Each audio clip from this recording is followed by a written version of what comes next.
this. Testing. Okay, we're live. We still have the drilling going on. Okay. All right, everybody. I'm gonna start this meeting. We can start recording. Shanice. Good evening, everybody. I'm here for Nancy Randall. She had a work commitment, unfortunately. So you have me. I'm not as pretty, but I get the job done. So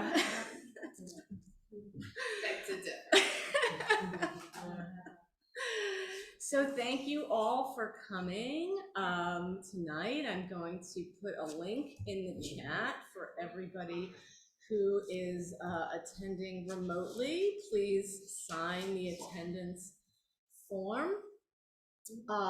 We are coming to you from the Shirley Chisholm family residence and the wind shelter. This is a very different setting for us, but we wanted to bring ourselves here. And I'm going to start this calendar meeting off November 28th, 2023. I'm going to call the meeting to order at 6:06 p.m. Please sign the attendance sheet at the back of the room. If you haven't, please also partake in some of the food that is over here. Before I call the roll, I'd like to ask the interpreters to please stand up and introduce themselves. Can we have the Mandarin interpreters introduce themselves? Yes, I'm here. Hello, everyone. My name is Amy. We interpret for the meeting tonight. I'm a Mandarin interpreter. 中文翻译给你，如果你有问题的话，可以给我联系，谢谢。 And Spanish interpreter? Bengali. Okay, Bengali. Hello, good evening. My name is Okin Dewan, and I'll be the Bengali interpreter here. শুভ সন্ধ্যা। কোনো বাঙালি বা বাংলা ভাষী অভিভাবককে যদি এখানে উপস্থিত থাকেন এবং আপনাদের যদি কোনো সহযোগিতার প্রয়োজন হয় বাংলা তর্জমা করার ক্ষেত্রে আমাকে অনুগ্রহ করে আমাকে বলবেন এবং আমি Thank you. And we'll have our Spanish interpreters. Good evening, everyone. My name is Lisa. I'm the interpreters.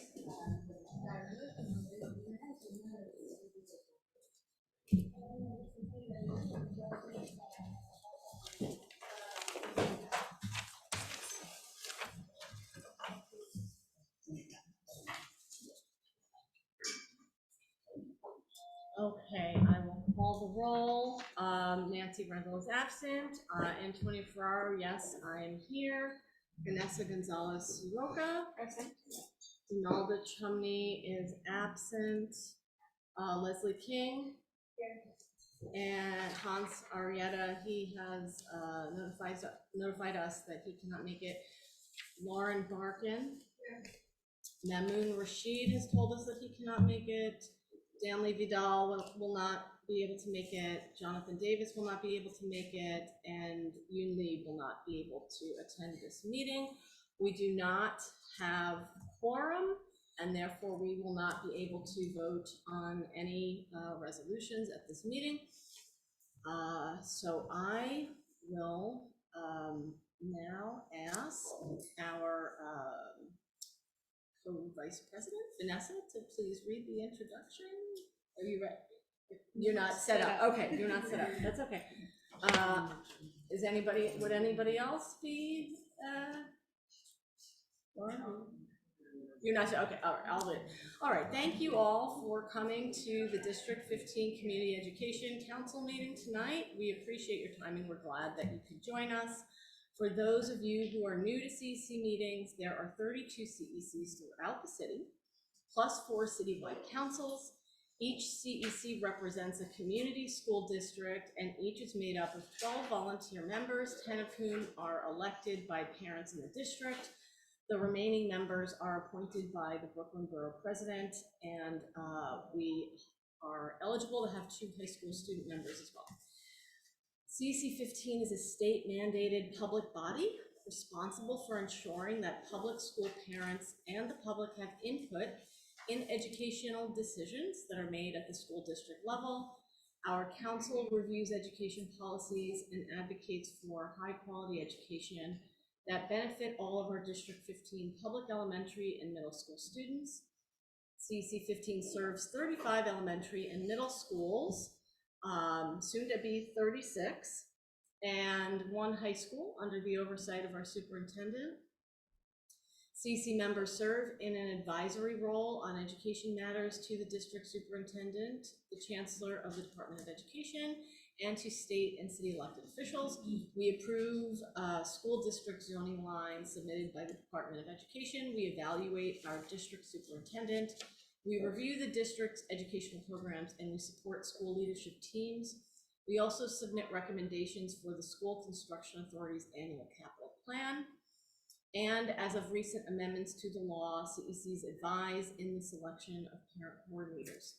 We actively seek input and feedback from the public and encourage you to visit our website, cecd15.org, take a look at our Facebook page, connect with us on Twitter, and write to us about any issues you may want to address or learn about. Each school has a CEC liaison, and all of our names and contact info are available on our website. And I will once again drop a link in the chat for those online to sign in, please. And now I will turn it over to our parliamentarian, Leslie King, who will announce the protocol for public comment.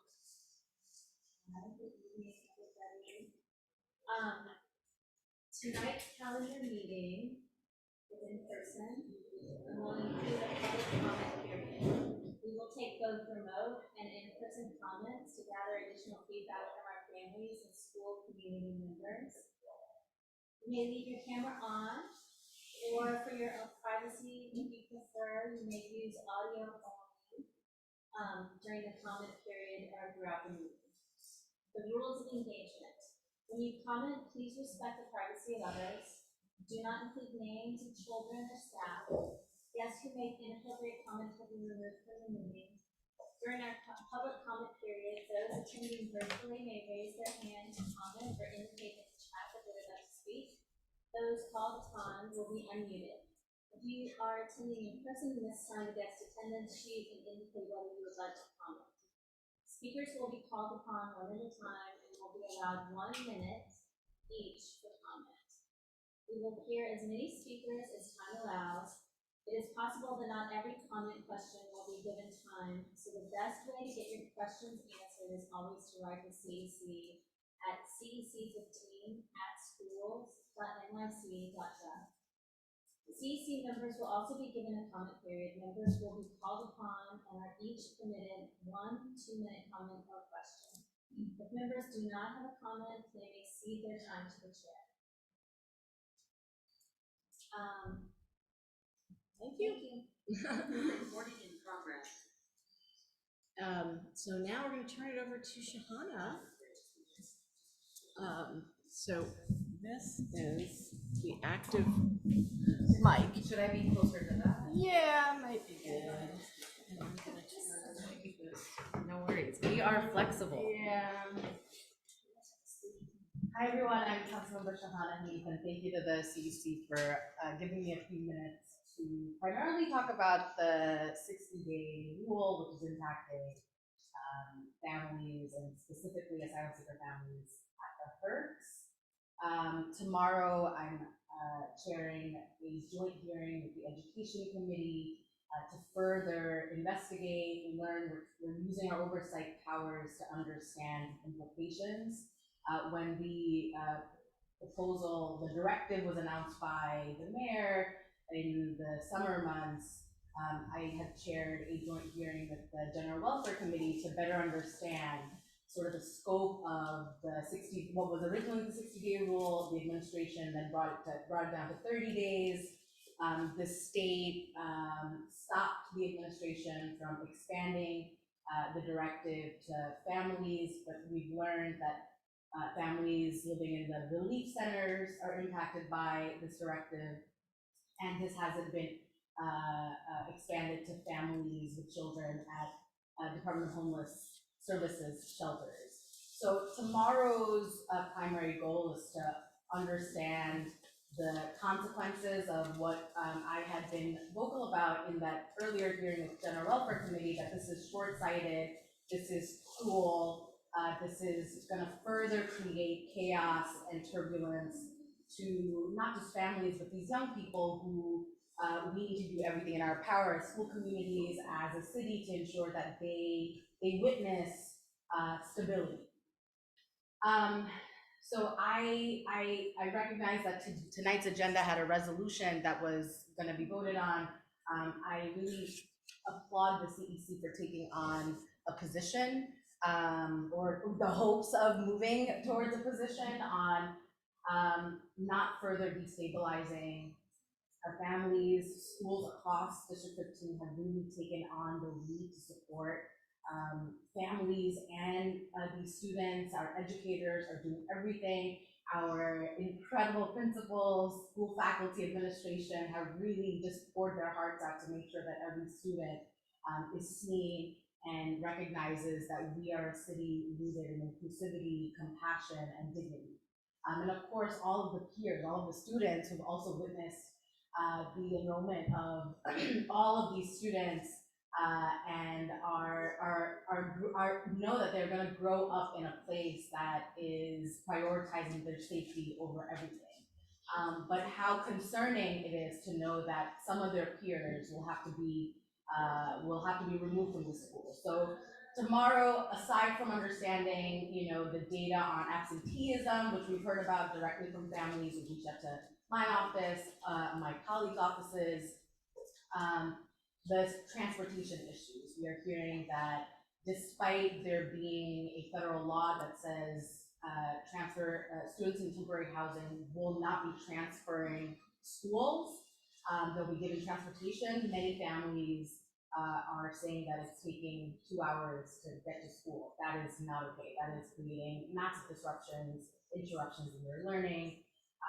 And so would appreciate if folks are able to testify tomorrow, or send in testimonies to my office directly. We'll make sure that the council at large reviews all of the feedback. My goal tomorrow is to really push the administration to reverse and remove this directive.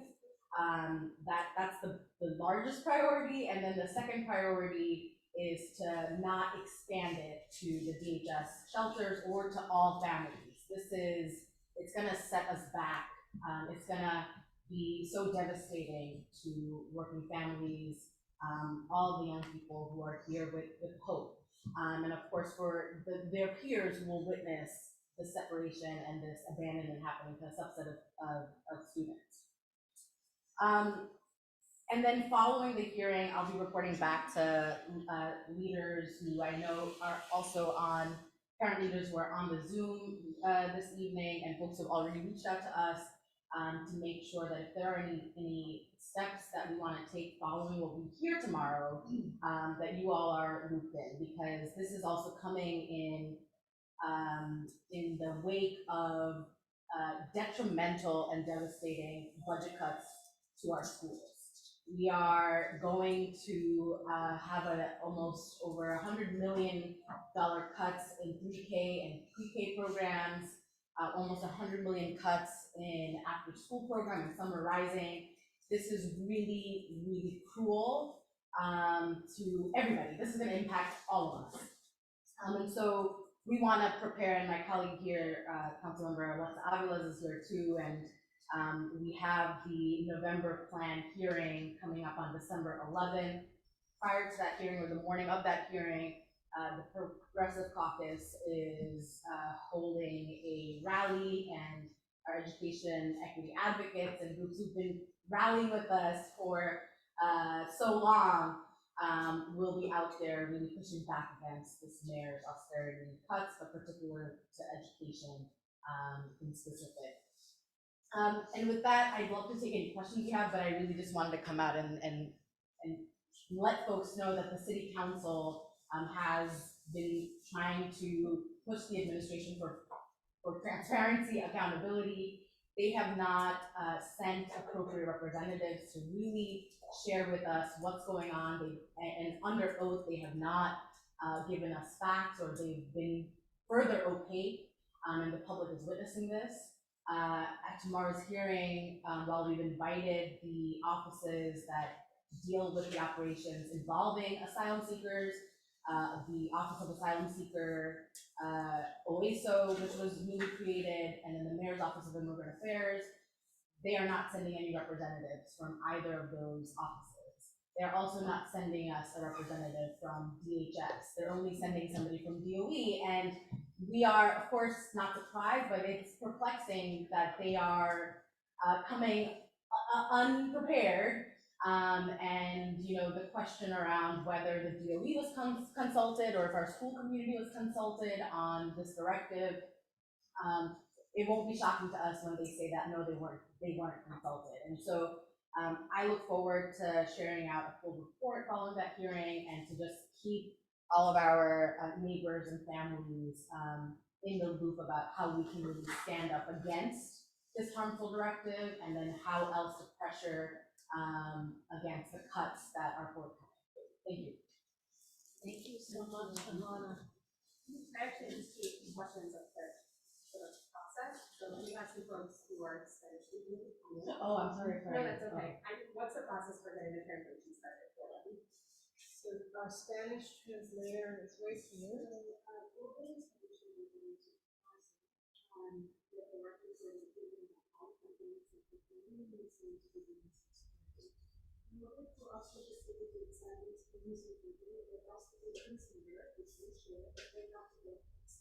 So in that way, none of these people get interrupted while the person is saying the information.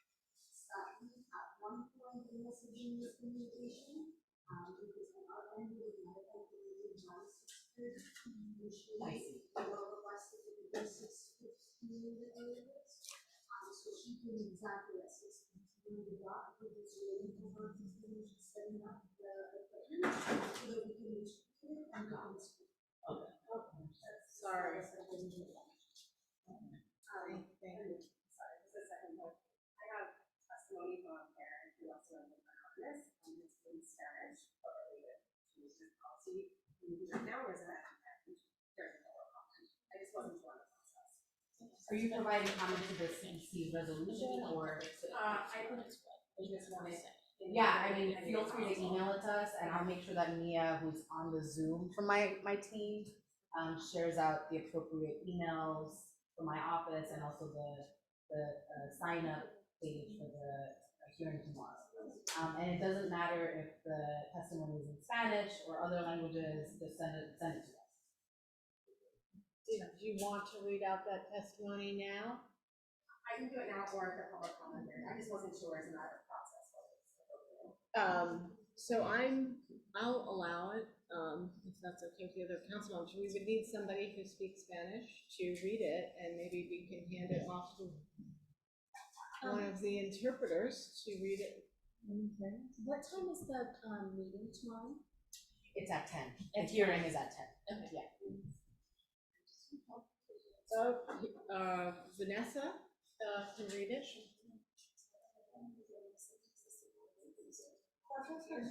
Yes.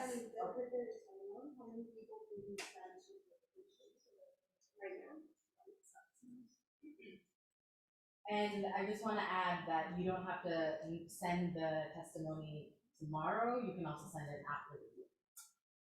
Yeah, because it's 3 days, It's up to 72 hours. up to 72 hours after the hearing, we can receive testimony that will be part of the record. Yeah. Do you mind if I get that information about the hearing, and I can put it in the chat for everybody who's online? You do it. Would you like to say something? Sure. Alexa? I'll be very brief. Is there a place to look? Is there a camera? Well, this is the camera. It This doesn't. is the microphone. That's a camera over there. All right. I don't want to There's lie. cameras everywhere.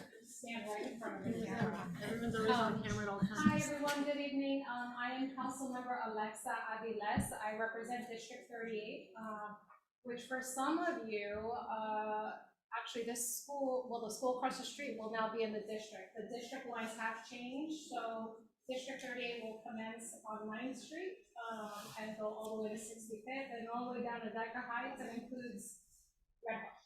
So anyone who has any questions about where they are, what district they pertain to, please feel free to reach out to us. I think the only thing I'll underscore is, the budget situation that we're in. What we see is this November round of cuts, 5%. January, there will be an additional 5%. And in June, there will be another 5%. Right? So we've seen, in terms of education, Councilmember Hanif mentioned the pre-K. 286 million in cuts to fund the DOE positions, 96 million in cuts to after-school substitutes and other per-session pay, and summer rising. 3.5 million in cuts to computer science for all, 10 million cut to community schools, 72 million to the Department of Mental Health and Hygiene. So what we don't know is we're still discerning in City Council, like how that trickles down, right, to the district, to the schools. So everyone's kind of scrambling to figure out what that will mean in each school building. Obviously, the principals are doing incredible work. Thank you to the superintendents who are working with the principals to protect and cobble together all kinds of funding sources with crazy restrictions to try to make magic for our children. So obviously, we want you all to participate in raising your voice. The November meeting, the hearing for December 11th will be the finance hearing on this first round of cuts. It will be a long one, but we need to hear from the public. We need to hear about how this will impact us, and this is only in the Department of Education, right? Every other city service is getting cut, and these will be cumulative in part. And I will say, there are things, we were facing headwinds for sure, but there are also policy decisions being made where we are in disagreement with where those cuts are being decided upon, right? These are all choices. These are not mandates, but choices. And I say that very deliberately. And so I guess I welcome you all. Our office is located on 4417 4th Avenue. Our telephone number is 718-439-9012. Email is district38@council.nyc.gov. Please feel free to contact us with any questions you may have, any concerns. We work very closely with the superintendent's office and all of our principals. There's a lot going on, but obviously we're here to serve you and try to support through this, and we will fight against these cuts. You can rest assured that's the case. And I think that's it. There's so much to tell, but honestly, any concerns, please reach out. And unfortunately, we have to go to another meeting, so we won't hang out for very long, but we are always here and present to answer questions. I think that's it. Thank you. Thank you so much, Alexa. Vanessa, would you read that testimony that you were given? Es un testimonio anónimo. Buenas tardes. Una de mis inquietudes y mayor preocupación es nuestra situación actual, que resulta muy estresante y angustiante con respecto a los desalojos y traslados sin previo aviso y sin derecho a poder decidir. Otro aspecto que también me parece interesante aclarar es la accesibilidad de nosotros con respecto a las ayudas y vales de vivienda, ya que en repetidas ocasiones acá se nos ha dicho que no somos aptos para recibir dicho beneficio. No obstante, en otras ocasiones nos dicen que sí podemos solicitarlo. Es allí donde nosotros nos sentimos confundidos y desorientados porque no contamos con información clara y precisa. También es importante destacar información actual sobre el dicho suministro de alimento y productos de aseo e higiene personal, ya que muchas veces no llega a ser distribuido como ellos lo dicen y en algunos casos muchos de nosotros nunca llegamos a recibirlos. Agradezco mucho el apoyo brindado, confiemos en que todo sea para mejorar, porque sin duda alguna hay un sinfín de irregularidades que son necesarias puntualizar. Muchas gracias. I think it's important that our council members also know what this says. I don't know if the translators want to. And the interpreters just request a minute, just to do it. Okay. Do we want to go back here? Yeah, and when you read it, if you could read it over in this microphone, just let us know. We'll continue on with the rest of our agenda. And next up, we have our students in temporary housing coordinator. Are you sure? Not the coordinator. No, I'm not the coordinator. So we have a few that work on sites in the shelters as well as in some of the schools. I'm Charlotte Mitchell. I'm the Regional Director of Support for Queens, Brooklyn, most of Manhattan, and Staten Island. And I am actually the supervisor of your regional manager, Ms. Charmaine Gaynor, who is taken ill this evening. So I'm just stepping in to be supportive. I am concerned because just as much as anyone else around the 60-day rule, but I just want to give a briefing about how we support students in temporary housing and also children in foster care placements. So we are basically there to ensure that the McKinney-Vento Homeless Assistance Act is upheld and that students in temporary housing situations, to include students who live in shelters, motels, hotels, they're doubled up with other families due to economic hardship, any unaccompanied youth, which is a child living with an adult who does not have legal guardianship over them, immigrant children, children facing domestic or fleeing from a domestic violence situation are also considered to be homeless, or more affectionately known as students in temporary housing. So we are concerned about them having equitable, appropriate, and timely access to education. So as children arrive, we expect to be able to get them enrolled in school within 24 hours. Doesn't always happen that way, but as soon as possible. We work with the superintendents, we work with the family welcome centers to oftentimes enroll children in bulk as children are arriving as we speak and seeking asylum here in our city. Yes, there has been a recent concern about the 60-day rule.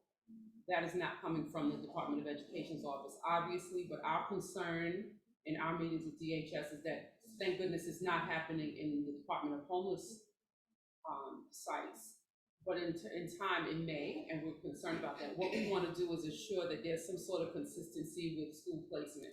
Once children arrive or they're in a school and they become homeless, we want to make sure that they have at least that consistency to remain in the school that they are currently attending. A lot of times when children are placed in, say, PERCs, they may very well be moved a distance away. And our concern is to try to establish transportation so they can continue to be in that school, but more importantly, to work with DHS and other lead agencies to see if we could have the new placement as close as possible to the youngest child in the family's school placement. Do they work to do that? Yes. Is it always a successful thing? No. When children arrive or families become homeless, it is an attempt to make sure that we have somewhere for them to sleep so they don't sleep on the street. That's why we have PERCs, because of the mass influx. That's why there are hammocks. Hammocks are places that are a little bit smaller. They're smaller motels where a family may stay 1 to 3 days, sometimes a little longer, so that they don't have to sleep on the street. So they're sleeping there till we can find, or they can find a place for them to actually stay. Our concern is great around a 60-day rule. It creates compounded trauma, unfortunate anxiety.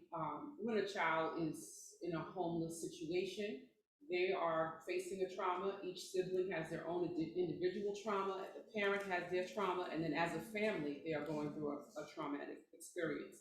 So the thought that they will be getting a letter, whether it's 60 days out, 30 days out or tomorrow morning is very frightening.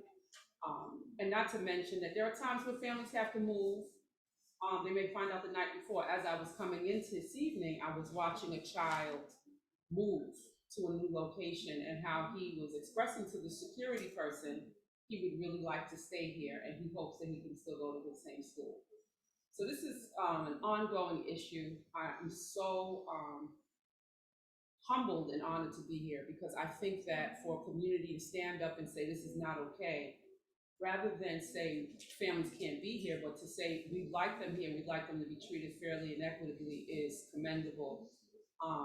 And I just want you to know that our program, we support whatever we can do to keep the child whole, to bring them back to wholeness when they may seem like they're not.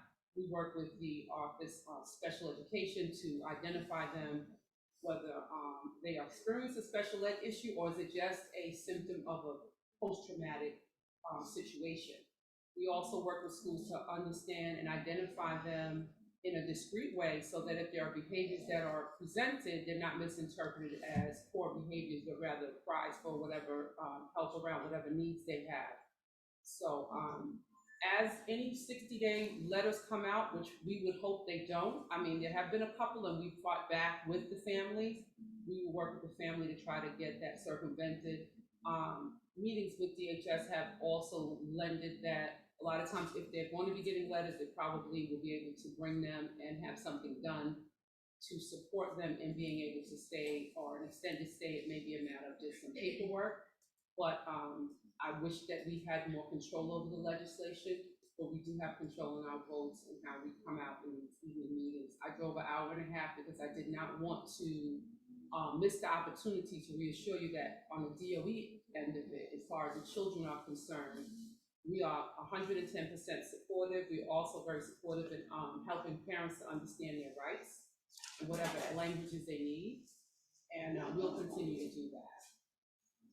Thank you so much. Thank you for illustrating what the children are going through. We do want these kids in our schools. We want them in our neighborhood. We want them playing in our parks. Yeah, it's really a devastating thing to have to move so frequently, and it just doesn't support. It supports nothing. It supports nothing socially, emotionally, academically, physically.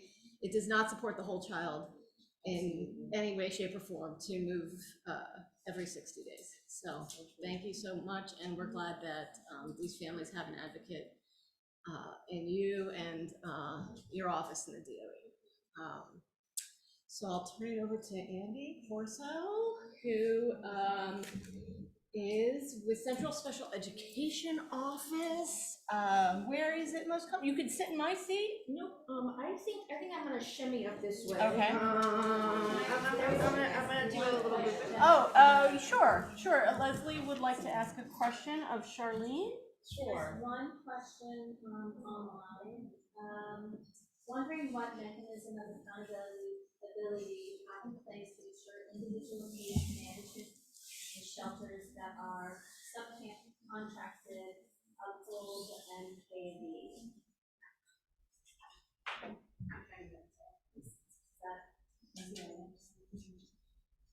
Wondering what mechanism of accountability you have in place to ensure individual case management shelters that are subcontracted, uphold, and pay.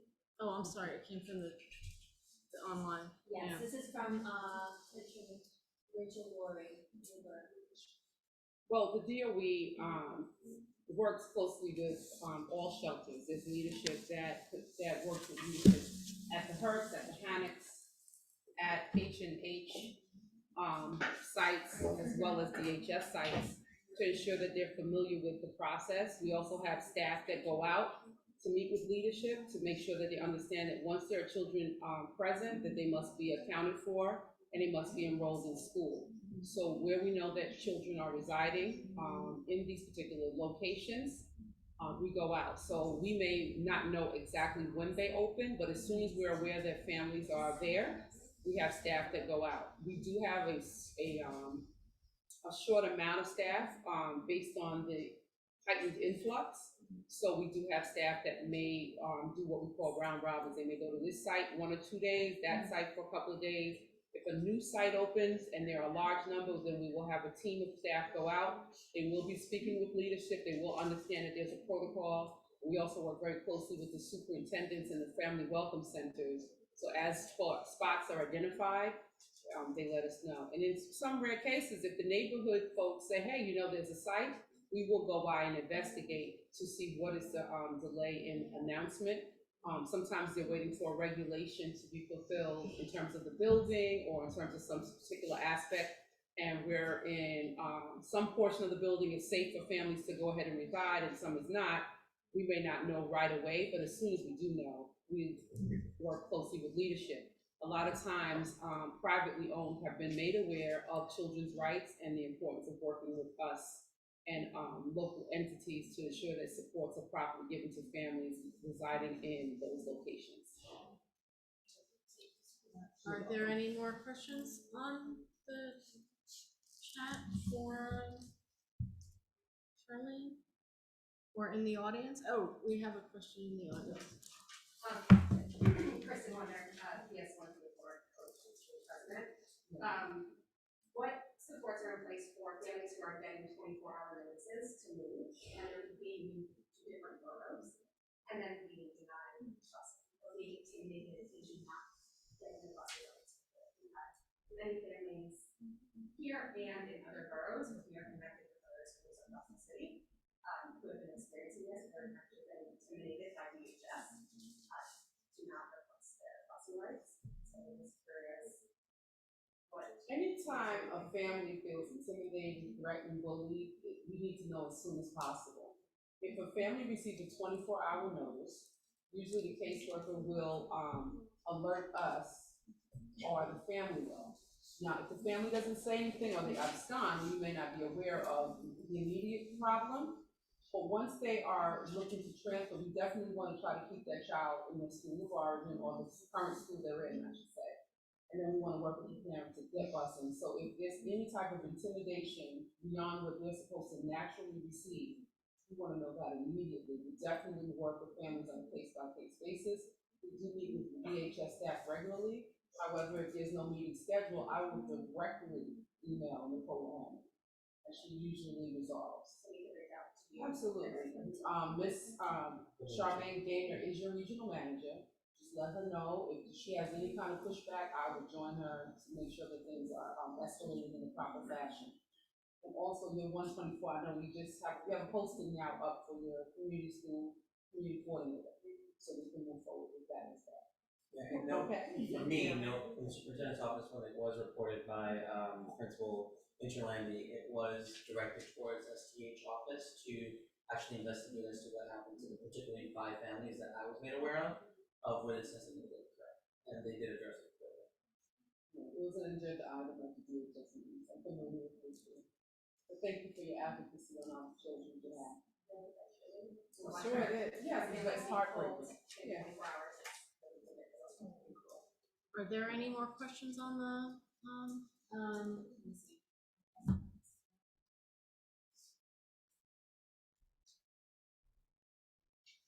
and do the interpreters have questions from? She said she cannot hear. Melissa can't hear online. Still wondering about grievance process. Would you repeat what, and then somebody else said, would you Can I- repeat what was said, please? Should I put, since they can't hear, maybe I should.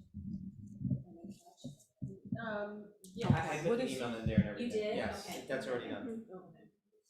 Thank you. Was there a question from somebody in need of interpretation? No? Okay. I'm gonna ask Vanessa now to, you're gonna read it in English. I'm so confused. Okay. All right, I'm gonna ask the Spanish interpreter to read something in English.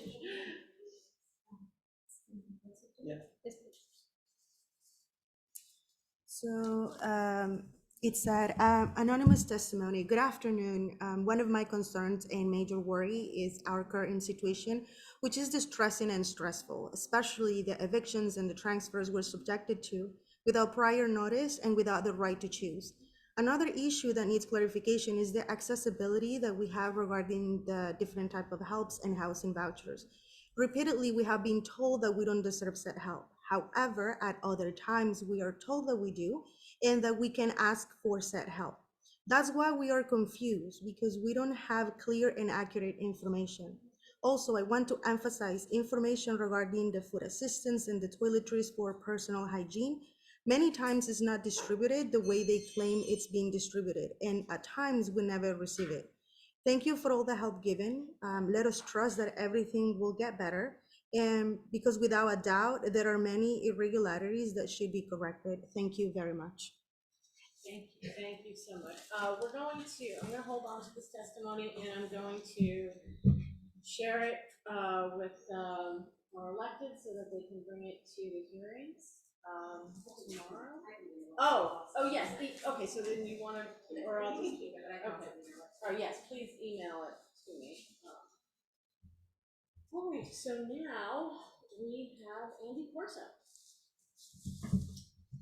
I'll come up to the mic. Yeah, you can just do it And afterwards. wonderful. And are folks hearing if I speak into the mic? Is that coming through? Yeah. Okay, great. Thank you so much for inviting me here tonight. My name is Andy Corso. I support our amazing superintendents in schools from our special education office in the New York City Public Schools. I almost said Department of Education. I'm still readjusting. And so I'm here to give a couple of updates and share some information. Would be happy to take questions, and then I have a request for you all as well. So we'll do that quickly. My major update I have for tonight is appreciation for District 15, for Superintendent Alvarez, and for the extraordinary principals and teachers. District 15 has our highest provision of services for our students with IEPs in the entire city. And this is tireless work on behalf of Superintendent Alvarez and the team to ensure that every student that has an IEP is fully served according to the IEP. So just want to have huge appreciation for all the effort that takes and your support and commitment of that from the CEC.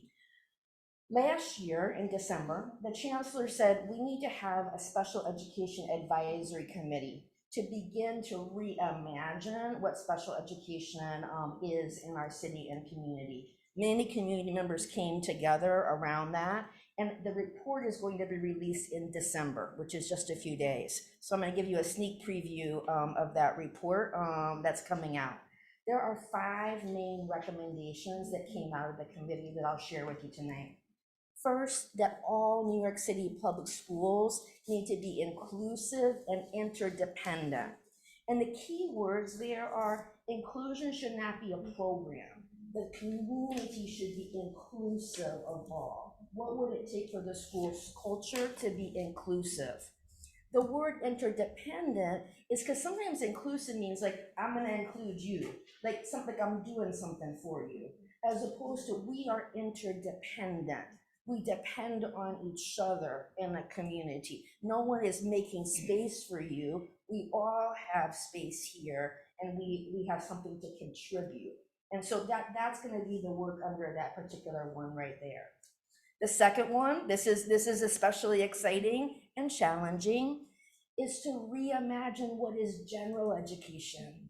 And what we notice is we have, especially in the wake of our pandemic, but even before, more and more youngsters are being referred and said, this young student needs an IEP or a paraprofessional.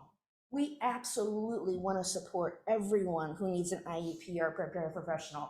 But we have to wonder, when those numbers are increasing and increasing, should we be doing something different in every classroom that would better support all of our learners? And so that's the second main piece of this that came out of the recommendation. The third piece, I'm just going to be honest, is strengthen trust between families and communities and schools. And like, there have been a lot of cases, many of you have lived them, where trust has been broken, where communication has broken down, and there needs to be both repair, but also what are some structures and supports that will prevent that going forward? And that's one of the asks I'm gonna make of you all here tonight. The fourth big thing that we're looking at is really taking a look at what are programs close to home that will meet more student needs, as opposed to having to get on a bus, go to a different borough, or travel for a couple of hours to get the program that best serves that child's learning needs. I will say District 15, extraordinary work here over many years, including Superintendent Alvarez is continuing, having our programs, including some of our autism programs, some of our other specialized programs here, so that families can attend school together, and so that you don't have to have sibling separation, that they can be close to home. This work requires a lot of advocacy to make it happen. District 15 has shown up, and so we have heard from families, from advocates, from community members that this work is needed and it's important. So that has come through loud and clear, and there have been some extraordinarily creative solutions, and there's more work to be done, to be honest about that. The last piece is, how do we begin to build an anti-ableist culture in our public school and in our city community? One of the first things we have, this is from one of our student members, was to talk about what is an inclusive language, living dictionary that we can begin to share. One of the things that our student researchers brought to us is that actually the language students with special needs, research has been done that if you say students with special needs, people will think less well of that person, which is different than saying students with IEPs. There's something about that language, and language changes all the time. Language is constantly changing. Even today, we had a conversation. We have frequently said ASD, Autism Spectrum Disorder Programs. That's what we've done for years. And we're like, actually, how is this just autism programs? How are we listening to the community and having more inclusive language? I will be sharing that resource with the CEC, and we'll be sending that out through our superintendents. This is breaking news, friends, but we'll be sending out that information as well. And the dictionary is a living glossary that will be, because language changes, and so that we'll be having people submit to in order to do that. So that's the kind of preview of what the advisory council brought in. We will be releasing those recommendations, but that's a preview here today. That's a lot of work I just described. We are very conscious of how cuts will impact things, and I don't want to be mysterious that this will significantly impact what we are able to do, and we still remain deeply committed to serving every single child with IEP and making sure that they reach their fullest genius potential. What do I have for you? I have a couple of things, and then I'll take questions. I always bring with me public comment cards. If you are here tonight asking a question of a specific child, make sure you come to me and let's get all of the information down, because I want to make sure that I'm able to get the whole story so we can respond as effectively as possible. So I'll be right there in the back. If that's something you want to do, I want to fill out this card with you. Number two, one of our strategies to strengthen trust is actually we're really investing in the parent member of the IEP team. And a parent member is something any parent who has a student with an IEP can request. I want a parent member to join my IEP conversation. And this is a person that has also had a child with an IEP, either currently or within the last 5 years, that's there as someone who's been through the process, who can ask the right questions, who can be side by side. These parent members are trained. They do receive compensation, not enough compensation, but they do receive compensation. And so we are actively recruiting more parent members. I'm going to leave multiple ones of these with you because I want to make sure that we get the word out to parents who might be able and interested to do that. We think that's a key piece of strengthening communication and building trust.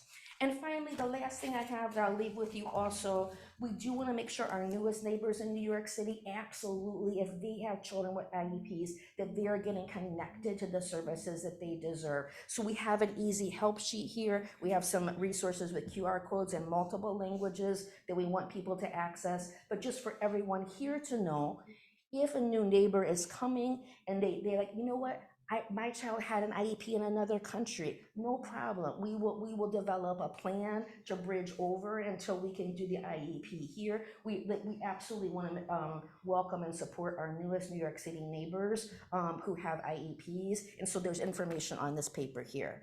I'm very grateful to be here tonight in this intimate room with all of you. And I would welcome any questions. And again, if there's a specific student you have a concern about that you'd like me to follow up on, after I take general questions, I'll be in the back, and I want to make sure to get all the right information.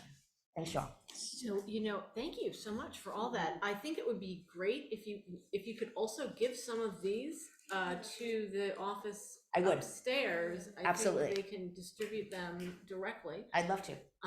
And are there questions in the room first? Yes, please.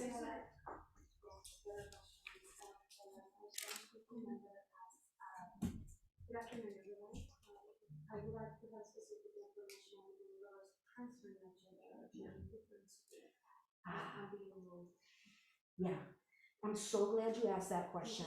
I want to make sure to get your information so that we know where you're at right now and where you're being moved to, and then we can coordinate to make that happen. But right after I finish talking, let me gather your information and we'll coordinate to be able to support that.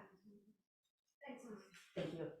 Do you have those slides in Spanish as well, or are they in English? Good question. This is just in English. We do have the QR code in Spanish to be able to get access to the resource as well. So happy to distribute that as well. How do you start that process if you're a new student in New York? How do you start the that? IEP process? Great. So this one will walk you through. You start actually at your school. Absolutely. Oh, I sorry. wandered from the mic. And so if you're at a school, you start at your school. So you start at your school, you go to the principal of that school, and then they should have this information, but if they don't, the family can share this information. And what we have is a CSP, which is a plan that we develop, a temporary plan to provide a support while we then go through the IEP process so that there's not a gap. That's our effort to do. But if there's a specific case you're concerned about, let's talk about that one-on-one as well. But the school and the principal is your starting place. What's a CSP? So I'm gonna refer to my paper so that I say it correctly. It's a comparable service plan. It's called comparable service plan. And that's like our bridge. Let's say you had an IEP from another country, or you have a mix of documents from another country. We want you to have the full IEP process, but we don't want you to have to wait for what you need. So it's a comparable service plan. Not just different country, but also different states. Thank you. So different states have different policies. For example, Florida has a policy where they create a service plan for English language learners. New York City doesn't do that. So what happens when they come here, if they have that service plan, we try to make adjustments to provide the same services until we can figure out what the actual need is based on New York State's policies. Thanks, Superintendent Alvarez. Are there questions on the? Yes. Let's see.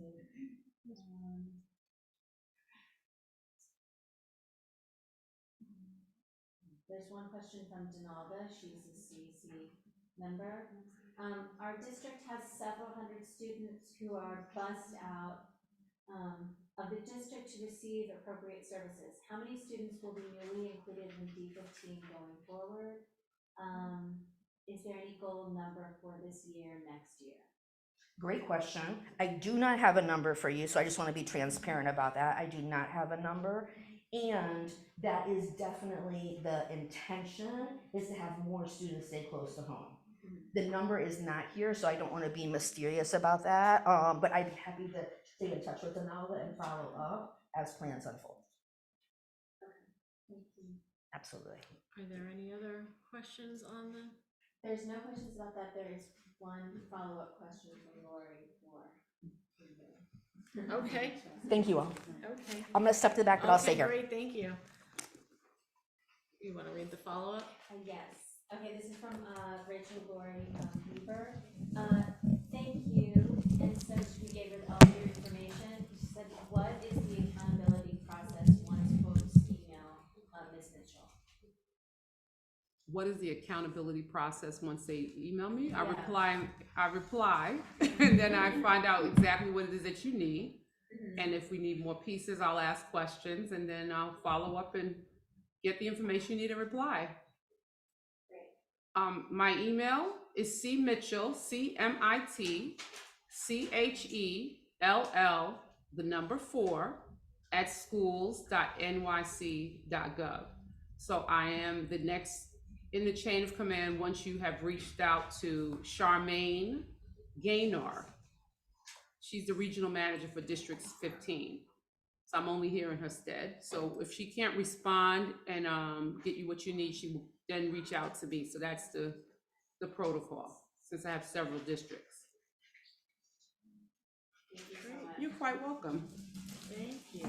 Thank you all for those presentations. We really appreciate that. Let's see, what is next? Oh my goodness, I'm next. So, thank you. So yes, welcome everyone to this meeting at the Shirley Chisholm Family Residence in Sunset Park. This is a first for us, and we normally meet in school buildings, but our district has welcomed so many newcomers that we wanted to go to those families and provide them with a forum to speak about their challenges. We also have families in this district who are very dedicated to mutual aid work that supports our new neighbors, and we thank them for being here at this meeting. Many community members have expressed tremendous concerns to me about families forced to move to other shelters. They are actively advocating for policy solutions to prevent future forced transfers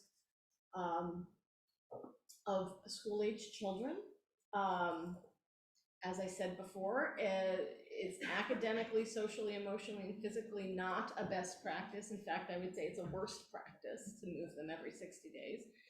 So I'm excited that we are here talking about this issue in this brand new space that is a tremendous resource to our entire community, not just the residents of the building. So I want to thank Program Director Ania Bell, who supported the council's needs and made this meeting possible here. And we hope to have future meetings in the WIN shelters so that we can give our students in temporary housing a voice. I was going to talk a little bit about budget cuts, but our elected members did the trick, and I will just I will give you guys a link to tell your council members to reject these budget cuts, and just know that this idea that we're falling off a fiscal cliff is simply not true. Our city revenues are higher than expected, and our city reserves are at a record high. So, and we have our big state aid increase. So please tell your electeds to reject these cuts. I'll put that in the chat for everybody. Also, there are mayoral control hearings coming up, and I'm going to put a link in the chat for people who are interested in participating in those. The NYCD is conducting a comprehensive review and assessment of the overall effectiveness of mayoral control in New York City schools. Members of the public, including students, parents, teachers, and school administrators and staff, and any individuals with experience and expertise in education policy and school governance are invited to provide feedback on their experiences. You can give oral testimony in one of the 5 public hearings in each borough, or submitting a written statement by January 31st at 5 o'clock. I also want to highlight that the application for open streets is now officially open. And I'll put a link to that application for everybody. The due date for those applications is the 31st of January. I know a lot of our schools utilize that organization to help them close the street when they don't have access to a playground. This is just for the members. I wanted to highlight the fact that Jonathan Davis, who is not here at the moment, has volunteered to chair a communications committee. And that committee will create a set of recommendations in collaboration with our AA for better communications protocols. And those recommendations will be shared at a future business meeting.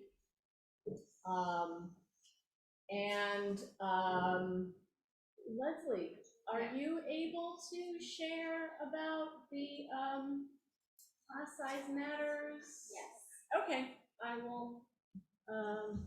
Should we move over there? Yeah, why don't you move over here and.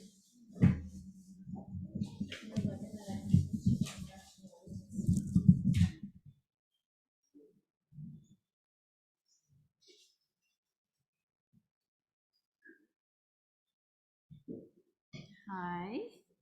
So I attended the meeting on a class size the other day, and they I'll just give you a few of the highlights of why they're continuing to push for a smaller class size. I guess was approved, and so it needs to be upheld.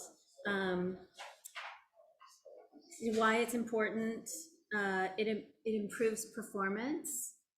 The graduation shows that graduation rate is higher in our high school students, and it's the best way to learn in a smaller class size, especially with English language learners and any minority groups.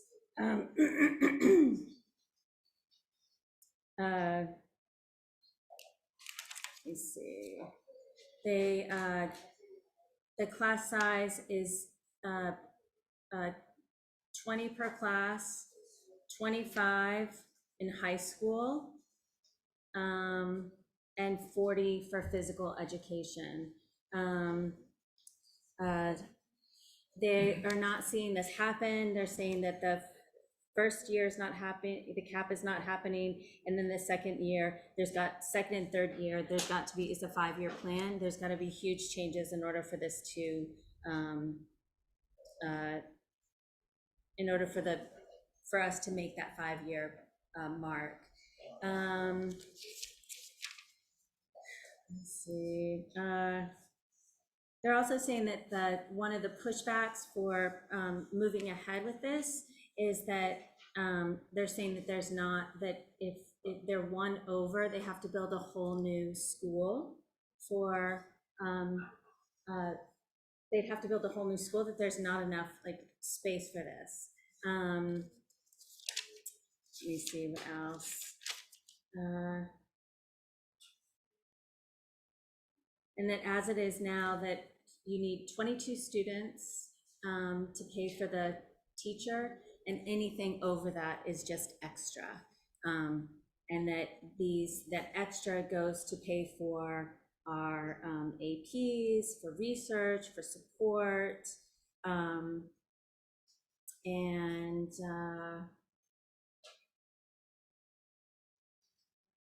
that's kind of it. This thing. They were just asking they also want to push back a little bit on supporting our schools, that in our public schools have to pay, we lease out our buildings for free to charter schools. And so the public schools are sort of absorbing the brunt of that. And they're asking the community to like stay on this, to really push for supporting our public schools, to get more support from the state for giving money to the schools rather than our public schools absorbing it. And from what I understand, they were saying that in New York City, we're the only schools that do this, that in all other schools within New York State, they don't have to absorb the cost of charter schools. It's like leased out to them, but we are like paying for that. Did I understand that correctly? Let me see.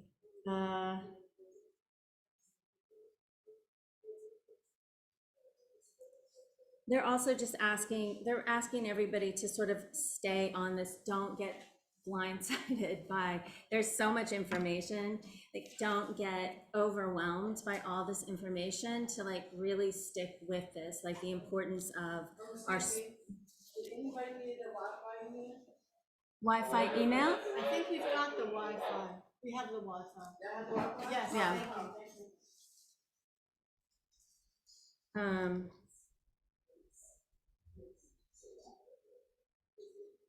They were just asking the community, parents, students, to really stick with this. Don't get overwhelmed by all the information. Really stay true to like that class size is vital for our schools and for the students and for learning, for children's success.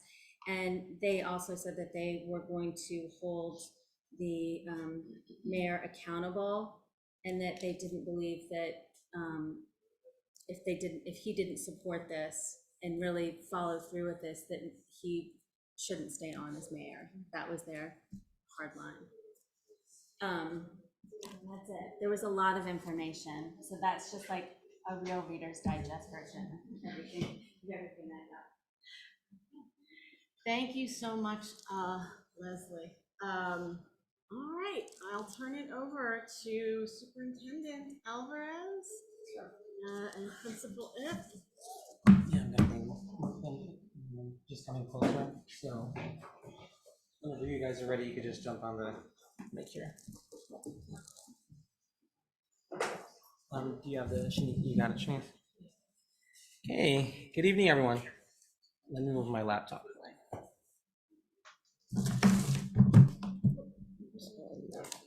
Just gonna wait till it comes up. Is it gonna come up on this screen or no? Yeah.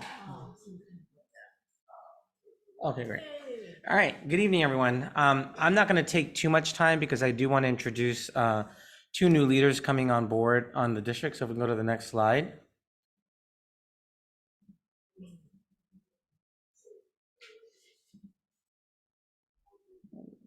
You got to do it twice. Okay. So I'm just going to introduce a few new leaders. I'm going to go into the DCEP progress monitoring updates from last year's DCEP, where we met our goals and where we didn't.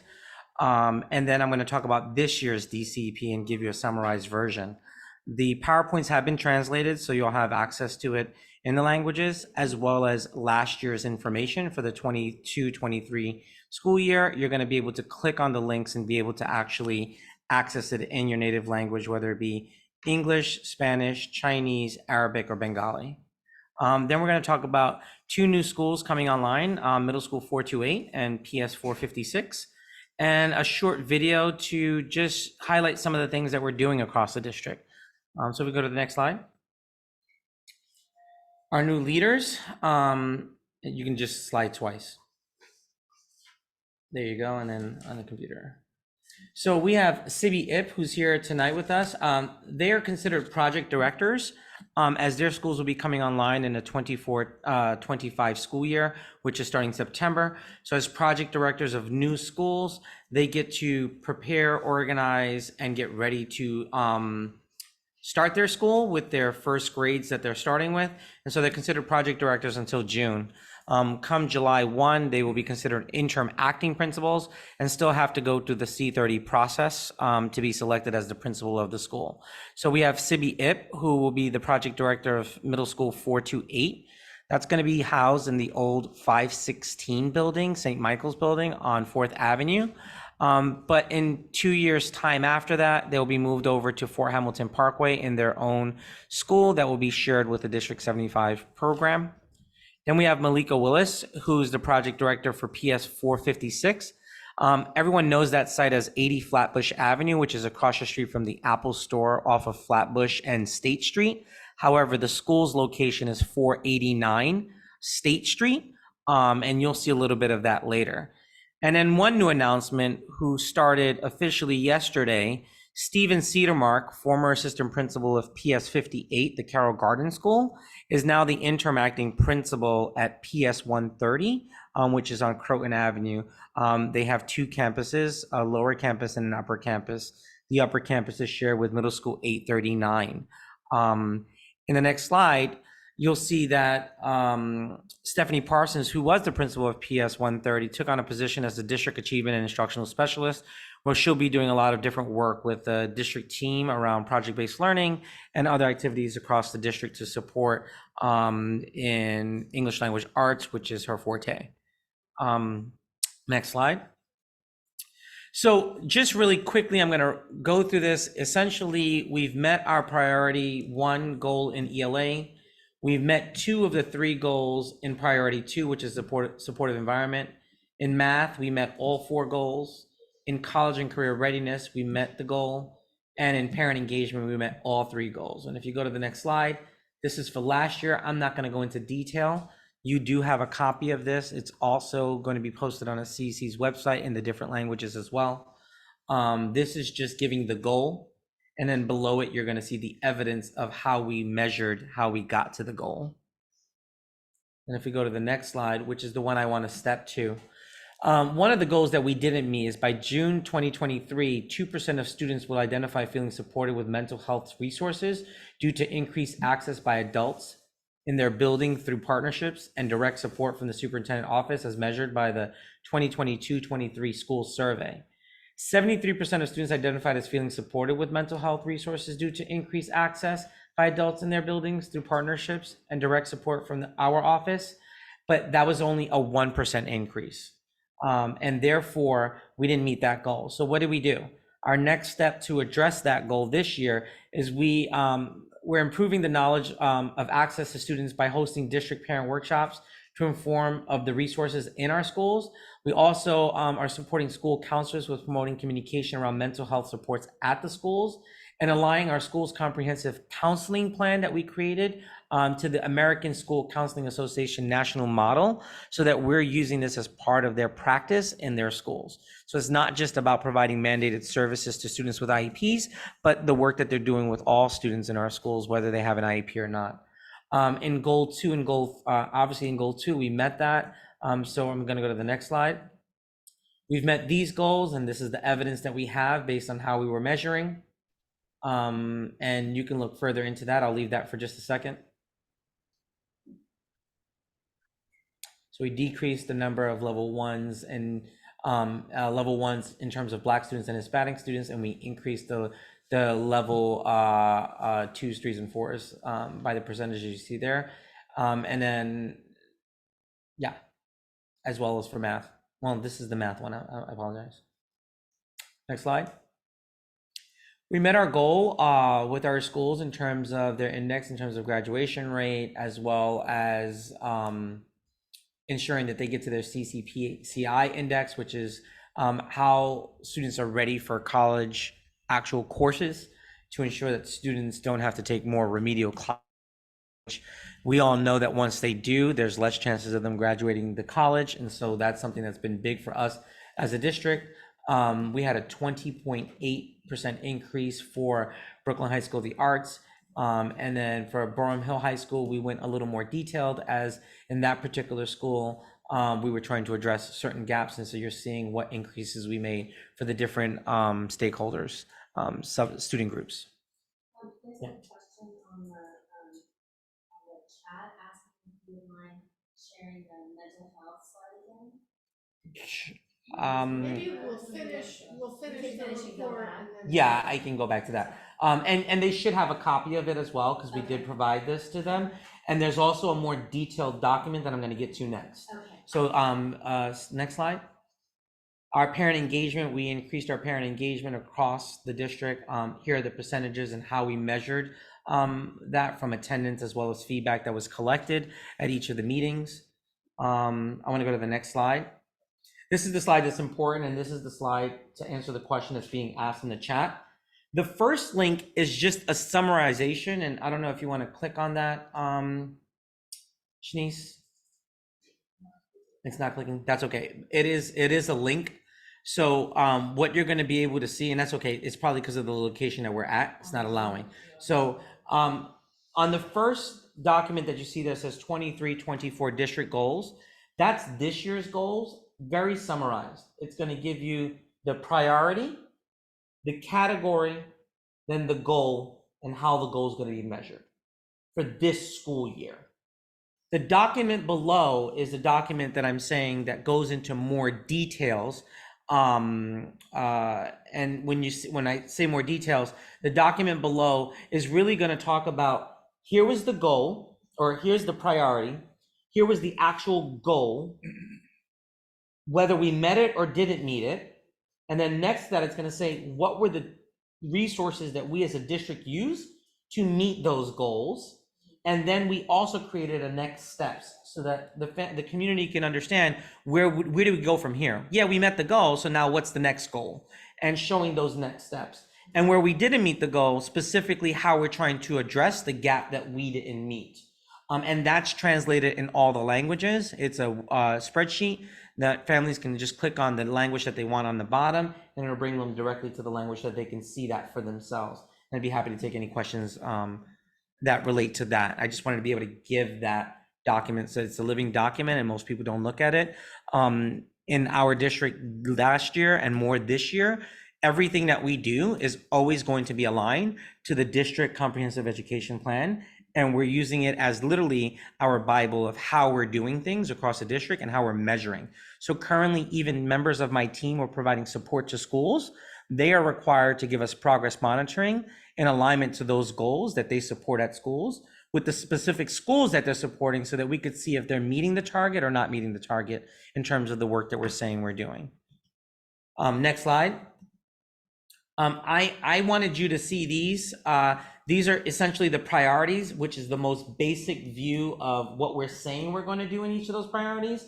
But when you click on that previous document that I told you, the one that says 23-24, it'd be more specific. But I wanted to give the basic overview. So in literacy, we're going to continue to address our marginalized students and target literacy needs for the students using formative assessment. In supportive environment, we're going to continue to utilize our grants to provide the resources to help with mental health, which is the mitigating trauma grant that we got from the state, and reducing bullying and de-escalating incidences as best as possible. In math, we're going to do the same thing we're doing in ELA by using formative assessments to help address marginalized students and target their math needs in their school communities, so that we're lifting those students that are not making the mark and closing the gap between certain student groups with other student groups. So for example, students with IEPs, if they're at a 40% level, we want to move that up, but we want to move it up consistently with the increase being more drastic than the increase for students who are already at a higher level. So if you're at 80%, you move to 82% versus you're at 40% moving to 47%, 48. That's how we're showing we're trying to close the gap. Next slide. Same thing here, college and career readiness, addressing how our students are going to do beyond high school. It's beyond now graduation rate that we have to think about. It's how are we preparing these students for the workforce, but also into getting into these college and career ready programs. Me being a former military guy, they take an assessment called the ASVAB, which is essentially high school information. If they can do well in high school and do well, their scores can be higher, giving them opportunities for rates that are more competitive, right? Even in that realm, even when they don't go to college, this still helps them in other fields, is what I'm trying to say there. And then moving our family workshops, we just recently had one today on math, which parents asked for more of it. And so we're going to continue to provide as many workshops as we can. And then I'm on this every single day. As a district overall, including at-risk students and chronically absent students currently now, we're at about 19%, which is the fourth lowest in the city compared to other districts across the city. The city's goal right now is 29% between now and this, that's okay. I thought it was time to, that was a signal. All right, got it. But the city's trying to get to 29, keep it at 29% when you look at all collectively 46 superintendencies, 32 community school districts. We right now at 19%, which is about 5% lower than it was at this same time last year. And that's because we are literally sending them stuff every single day about this is this student. What are you doing to address this student? How are we addressing this student? We're using our attendance teachers who now report to the superintendent's office and holding them more accountable of how they're addressing the gaps for students. Some things are out of our control, but the things that are in our control, we're making adjustments and changes to address those particular gaps. Next slide. Just a quick video. I don't know if you're going to be able to play it. And if you're not able to, that's okay. I can speak to it. Only on the Zoom. On the Zoom? Yeah. Oh, I don't see it on the Zoom. No. All right. Well, the video is there. It's essentially talking about the things that we're doing in the district. So we have our theater club. So I don't know if you're aware, but schools across the district were able to register to try to be in a performance Annie Junior that's going to be produced in April. These students from across schools across our entire district are participating in the production of Annie from 3rd grade all the way up to high school. So you have different level of students across the district, but also different kids across the district from all different schools participating. Originally it was supposed to be for 30 students. We expanded it to have about 50, 55 students. They are really adamant about this work because I've been watching some of the stuff they're doing. In addition to that, we had the opening of the Sunset Park Library. Parents were asking, is that going to be closed or stopped? No, that job is already done. It just means that they're going to be closed on Sundays, which is the directive of the mayor at this point right now. We have also several parent events that have been going on across the district.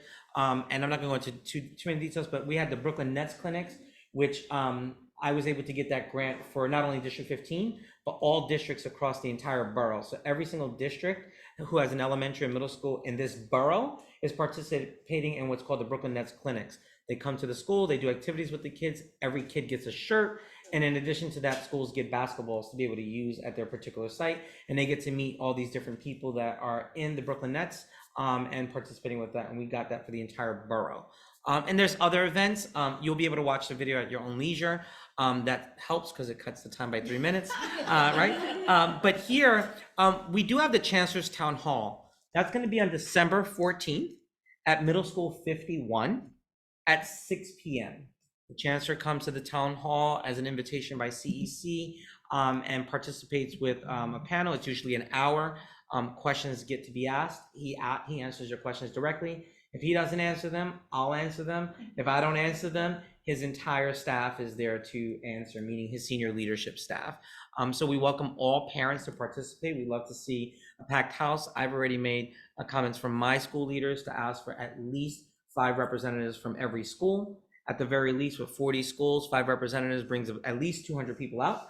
We would love more. This also includes our high schools. So if our high school superintendents would like to have their representation there, we welcome everyone there. And with that being said, I think the next slide is Q&A. Actually, I'll take the Q&A now because their presentations are separate from, so any questions? So let's go to the audience and who are present. Does anybody have any questions? Yeah, sure. Yeah. First time, and I have 3 kids in school, different schools, and I hear everything that's been said. I don't know what my concerns are whether that's part of this meeting or that this to be addressed somewhere else.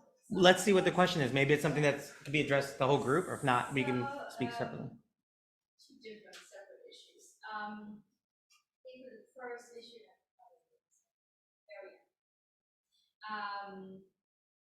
so I have all my 3 kids are turning 124. My oldest is in middle school, about to go to high school. My second one is in 5th grade, about to go to middle school, and then I have kindergarten. We recently actually moved to a different school. And for me, it was, when I moved here 12 years ago, there was so much chatter about 4, and there's many great schools in District 15, and anyway, I didn't know any better, and kids, my oldest daughter went to 24. I love the school, I love the teachers, we're always super, super happy at the school. Recently though, and I heard all the stories about the housing, the shelters, and the complications and the problems and the hardship on the families, and but I have a question. So I understand that, obviously with all these families coming in, that all these families have extra needs that might be beyond, many families that are already in this neighborhood, right? And my question is it my impression or did the majority of children, whether it's in the shelters or also I know from Third Avenue, we have a lot of kids that just came to the US recently, I feel like the majority of those children were basically put into lunch money. Yeah. Versus Yeah, distributing I'm gonna answer that question as easily as I can, and it's not gonna be an answer that everyone's gonna like or want to hear, but it's the reality of what the state law is. I don't create the state law, the elected officials do. So the first response to that is if there's a concern about what the law is, that has to be addressed by the state Senate and the state assembly, because they're the ones who created the policy in New York called the McKinney-Vento law. And the thing with that is that students have the right, as anybody in temporary housing, to go to the local zone school. We are not an unzoned district. And as such, since we're not an unzoned district, we can't easily just distribute to any particular school. So the parents have the right and can't be coerced in any other way, and shouldn't be, to go to the school that is zoned to them. And the reason behind that is for multiple reasons. They're already dealing with a lot as it is. To have to then commute is another burden. And I understand where the concern comes, where now a multitude of children come in. This has been exacerbated by the number of locations we had to create in terms of emergencies to house families. Those laws, city council members were here, elected officials are there. They know that this is because of the particular law. Now, that's the first option, the zoning. The second option now becomes when it's not the zone, it's also the language. And so in many cases, a lot of these families are Spanish speaking. Not all, but in many. And in having the Spanish speaking language as the second language, they have the right to go to their zone school. When they choose not to go to the zone school, they have a right to go to a program that offers them the language ability because of the law that's part of Part 154, right? That law states that the child has to be able to watch a video to determine if they want to go to a dual language program, to a traditional bilingual education program, or through an ESL program.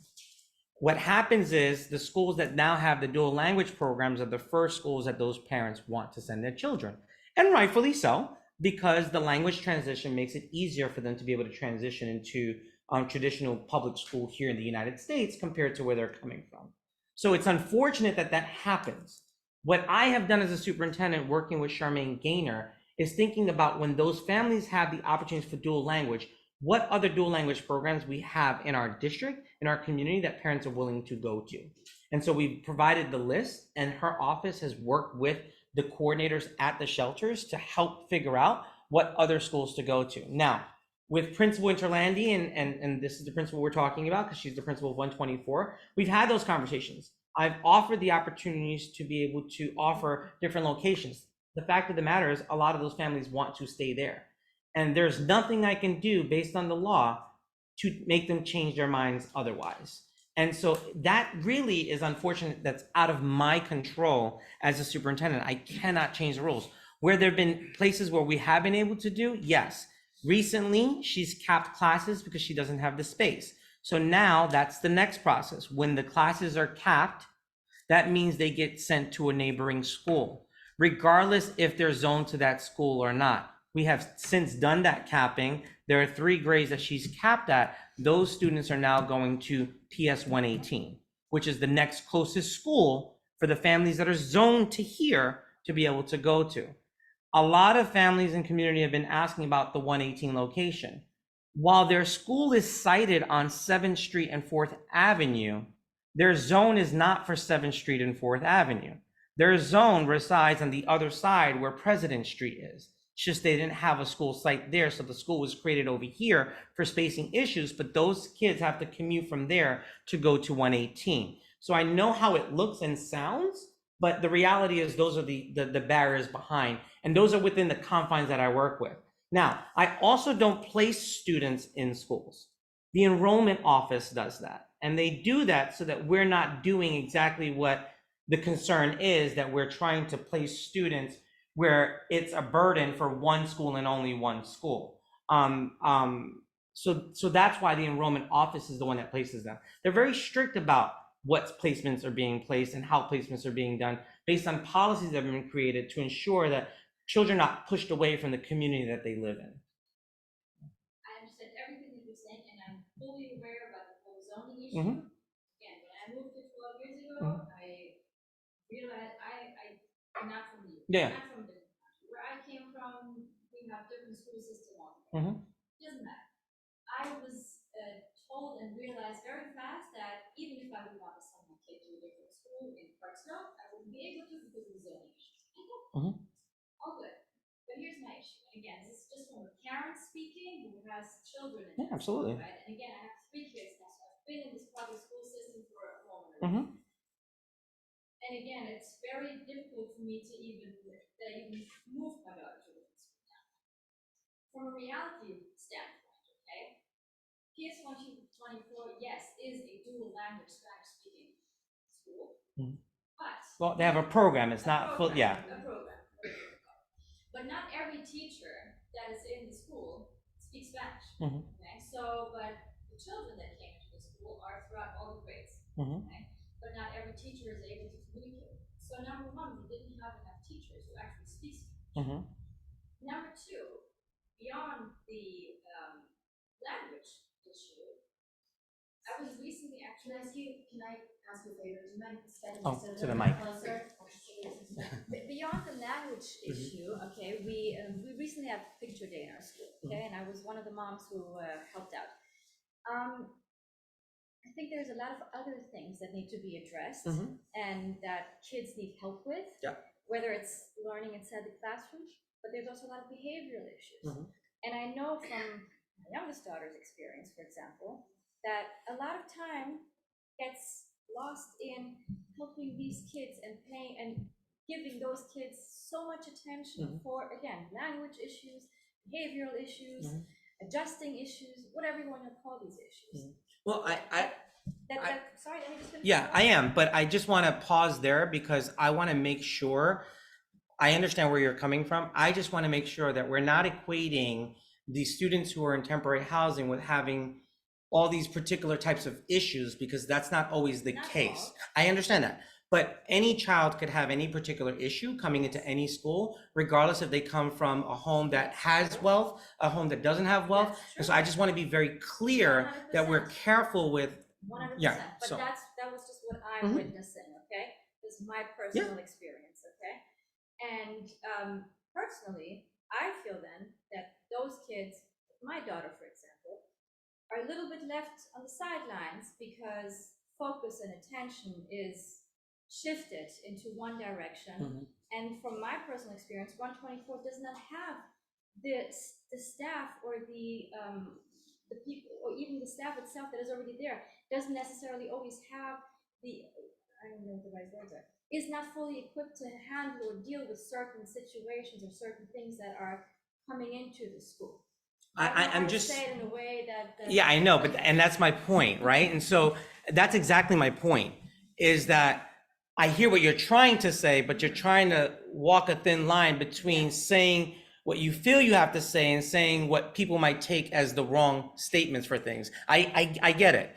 So what I'm saying is, since I've come into superintendency, we have provided additional resources to 124 that didn't have. For example, they have a student temporary housing staffing social worker. It's called Bridging the Gap Social Worker. That wasn't there before. I had to advocate to actually get that. We worked on getting the school an IEP teacher, which you guys know as an IEP teacher in the past. It's an SDC now, which supports specifically for AIS intervention and supports at the school, which that school, 124, did not have before. You also heard about the community coordinator position that's being added to the particular school. So that's 3 additional staff members that most schools are not receiving, even with the influx of the students that they're receiving. Now, again, with the asylum-seeking students, we cannot say that all of them are asylum-seeking students. They happen to be students in temporary housing. So there are some kids who are actually city children who are from the city, who are not from other countries, who happen to be in homeless shelters because If we look around, inflation has gone up, jobs in this city are more scarce. You hear the mayor talking about how much money we're losing across the city, plus the influx of families that are coming here. So there's a multitude of things that are impacting a particular school community. That school community has also received additional funding. Now, we move those kids to another school, all the funding goes with it as well. So that's something that I've had conversations with the school leader about. And when I try to make measures of trying to change some of that to being able to, for example, provide other dual language programs, the school wanted to actually maintain its particular students. So I'm trying to understand, where is the medium that we get to that suffices all of the community at this point at this particular school, being that the unfortunate situation of having to have 2 to 3 shelters within a 2 to 3 block radius that are zoned to this particular school, which I completely understand.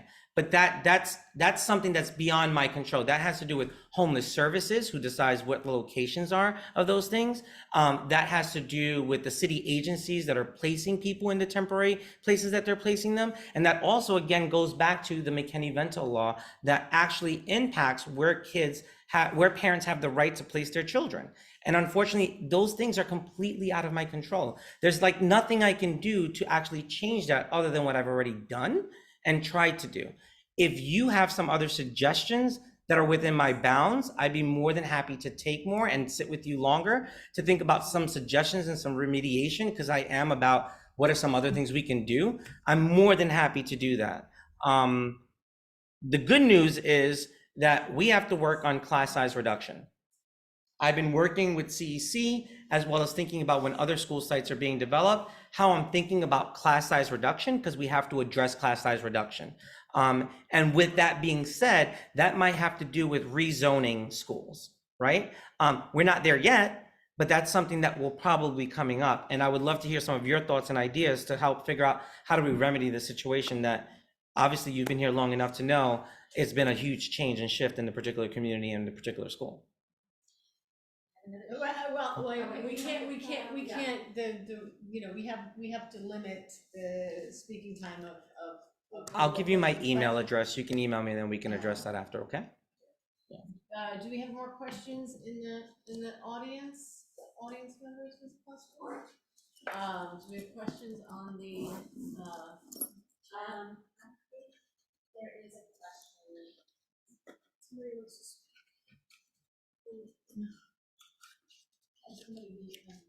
speak? Yeah. Someone wanted to unmute and ask a question. Okay, Shanice, should you unmute them, or should I?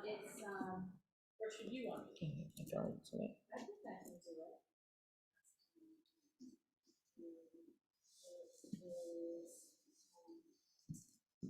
Rachel Ward.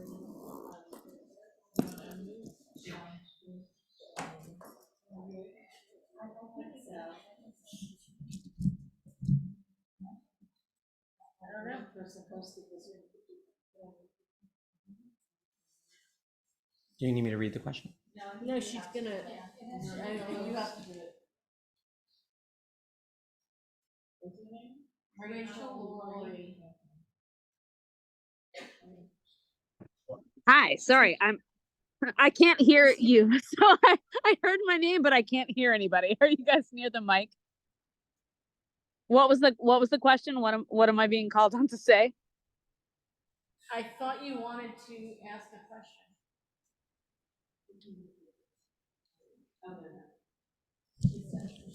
I'm sorry. I'm so sorry. I can't hear you. Rachel, we saw in the chat that you may have a question that you wanted to ask.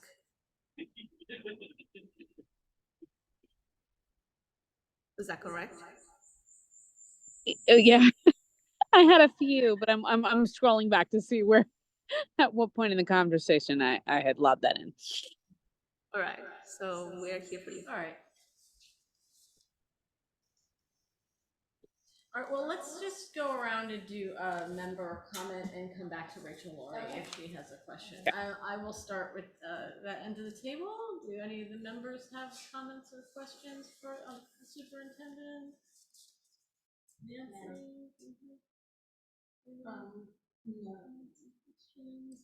Just a comment. Thank you so much for balancing all of this crazy work that is required from having the influx of students that have a lot of needs. It's not easy, and you have provided the resources to schools that need it the most, and I really appreciate the work that you do and continue to do. All right. And I'll just say that, I would love to look at the subzone that 124 is in Park Slope and re-examine the options, because there's a lot of unevenness in how our schools are being utilized across that subzone.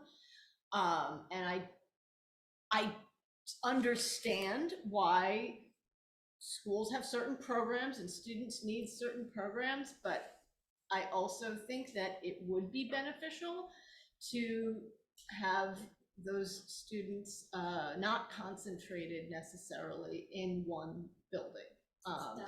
We do often use the word segregation when when we talk about concentrating groups of students who have similar experiences in life.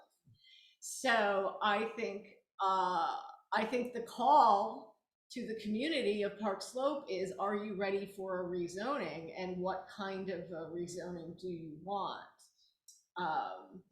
But no, you can't. Sorry. Because it's a broader conversation. We're not gonna solve this right here. You're gonna have to, it's going to take like a year or more, and you're gonna have to talk to many stakeholders. It's a huge undertaking. So that's just my comment regarding that. And then I think we have to turn it over to your next. Rachel Lori wanted to ask the question. Okay. Hi, sorry. I was literally like live chatting along with Miss Carney's responses. I apologize for getting flummoxed.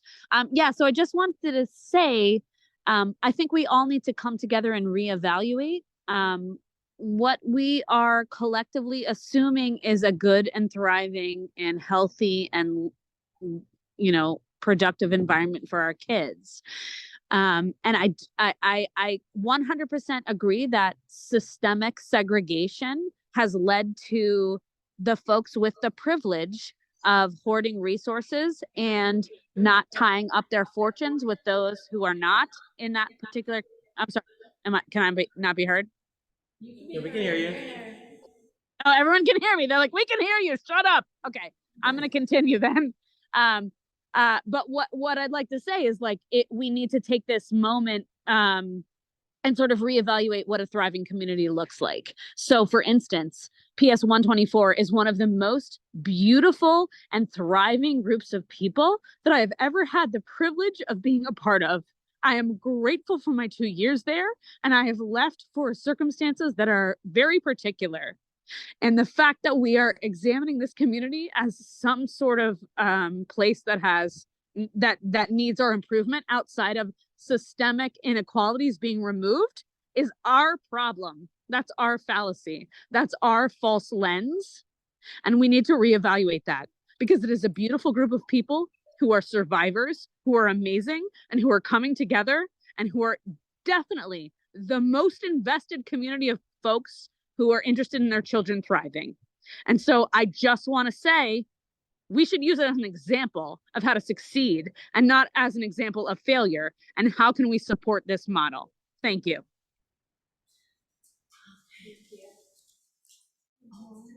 So, yes, we do.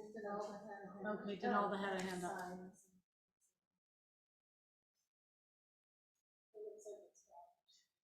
Is she there? Donalda, would you like to make a comment? Oh, no, I didn't raise my hand. I'm sorry. I agree that PS 124's team works really, really hard. And I know that they are serving the needs of an extraordinary group of new coming students. This is a really huge, big conversation, you know, as you alluded to, about potentially rezoning and just making sure that every kid has an equitable shot at a great experience in District 15. We have an embarrassment of riches in terms of our elementary schools are awesome. It's just making sure that we don't always send the students who are the most vulnerable into our highest poverty schools and rates that are so concentrated that that they can't be served as effectively as they could be by schools that have more resources to give. And so that is the main thing. Thanks for calling on me, and I hope that everyone's doing well tonight. I just want to add to that. I welcome the idea that CEC would look to figuring out what to do with this particular subzone and rezoning. I'm 100% for it. I know that it's not going to be a popular move in some cases, but it's something that I think if we're really talking about being a diverse district that supports all students in all school communities, and we want all school communities to thrive, I'm 100% on board with CEC's desire to possibly think about a rezoning. And it will help with the class size matters issue because we have schools that are under enrolled. We're gonna have to address that. You want to call on your next? Oh yeah, sorry. So so at this time, it's already on the slides on the screen. I think you have Shanice as well. I'm gonna call Sibi. Is it Sibi hit this first? Yeah.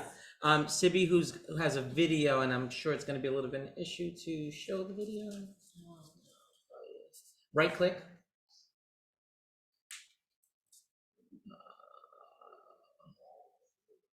Cast media to device. Because of the location we're at. All right. I'll give Sibi a few minutes to talk about our school. She had a PowerPoint that's also translated and has subtitles in English, Chinese, and Spanish, correct? So she can talk about her school, and then I'll give Malika an opportunity to talk about her elementary school.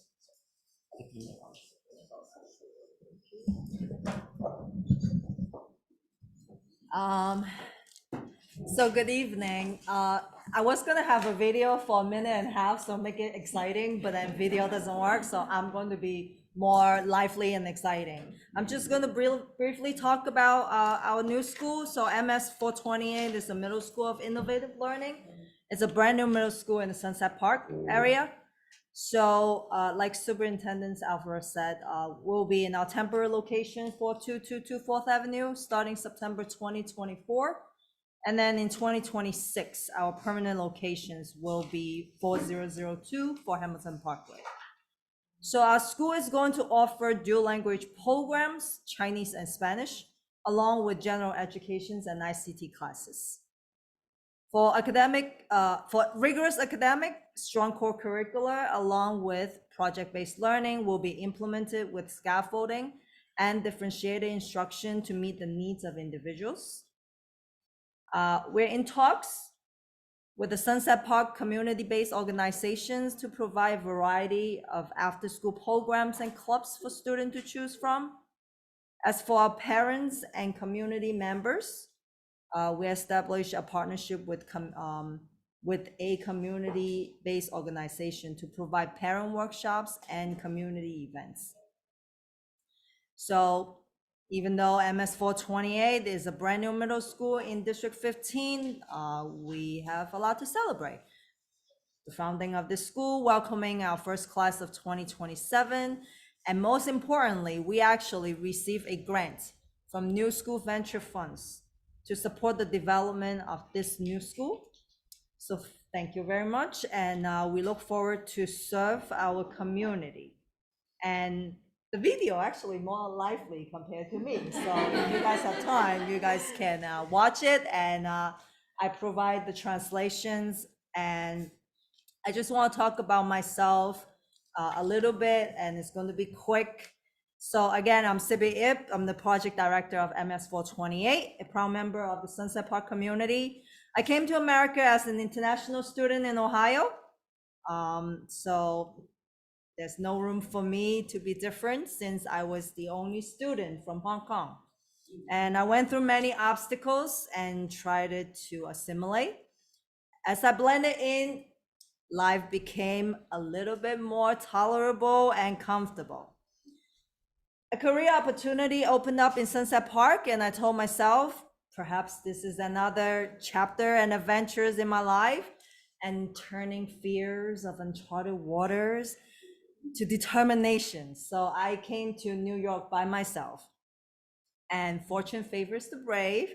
Sunset Park enlightened me to the importance of valuing my own heritage, appreciating the essence of American culture, and accepting cultural diversity.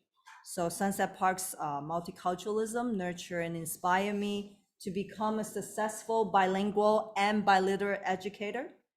At MS 428, our student will be the next generation of compassionate global citizens. They will embrace the power of language, rigorous academics, and cross-cultural collaboration. The student will become motivated, dedicated, confident, bilingual, and biliterate. So let's celebrate the cultures that make Sunset Park unique and beautiful. And since we have all the interpreter, I was going to show off my Chinese, but we're not going to waste time. And I have my Spanish translator that he will become on board to our MS 421. And that's one of our goals, that we're going to have bilingual or multilingual staff in the school to support all the members in the community. You're very lively. Thank you. So we're gonna leave the interpreter to translate. We're gonna leave it to Malika. Does anybody have any questions for Principal Eb in the audience? Online? If you have questions, I'm still doing open house, so you're welcome. And your president, Ms. Nancy Randall, actually has my flyers, so we'll distribute to all the members and come and join us for the open house. Thank you.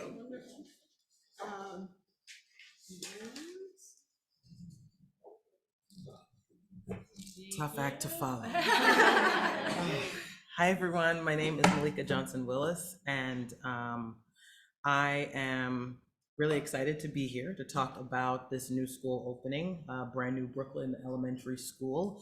And first I'll tell you a little bit about myself, and then I'll tell you about the school, and hopefully I'm just as engaging. So I have been an educator for 17 years, and I spent the last 14 years of my educator life in New York City public schools. And of those 14, I spent 11 at Brooklyn New School, where I currently am right now.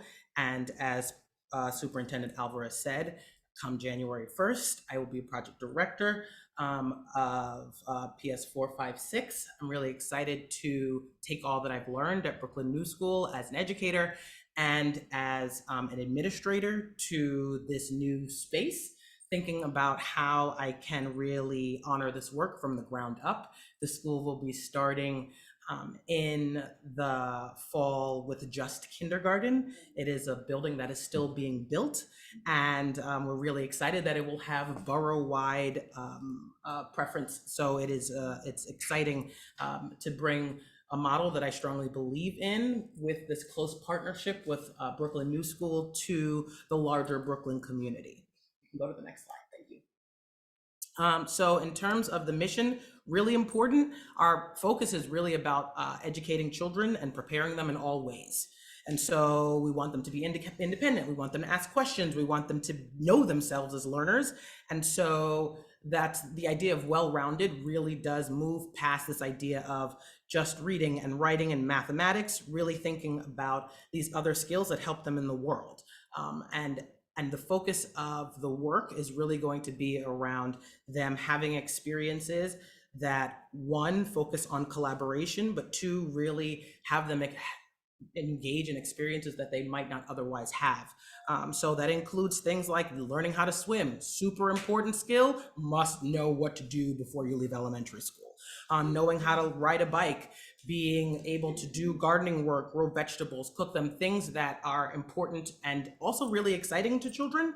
And so those are the things that are really at the heart of the mission, making children well-rounded in all ways. You can go to the next slide, thank you.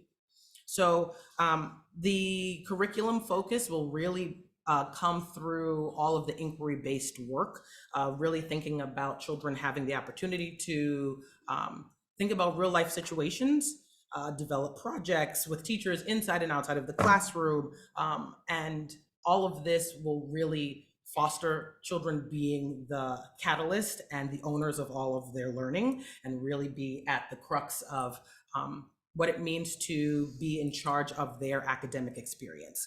The school will really be focused on true integration. As we said, it's open borough wide. And so that will mean really having a strong and robust focus on culturally responsive and sustaining education, and really celebrating all of the intersections of diversity. And so it's really important for me to make sure I share all of that with you so that you have an idea of what's to come for this really new school. And the collaboration that's going to be happening with an already existing school that's doing all of this work, Brooklyn New School, is really what's going to support all of this work to really flourish, bringing my own expertise, but also tons and tons of collaboration, and really using the resources that are available, sharing resources across schools, and also having lots and lots of intervisitation to really develop staff. And then you can go to the next slide. Really important to share with you, just like I said, there's that small tiny picture of a school that is currently being built, but will be really exciting. As Superintendent Alvarez said, it is going to be located on 489 State Street. And so the side that is facing away from Whole Foods. And so what you can sort of imagine is this, this space where children were really excited to come into a building that is really designed with them in mind. And it's near many forms of transportation. So this idea that it's open to the entire borough really means that people can get to it.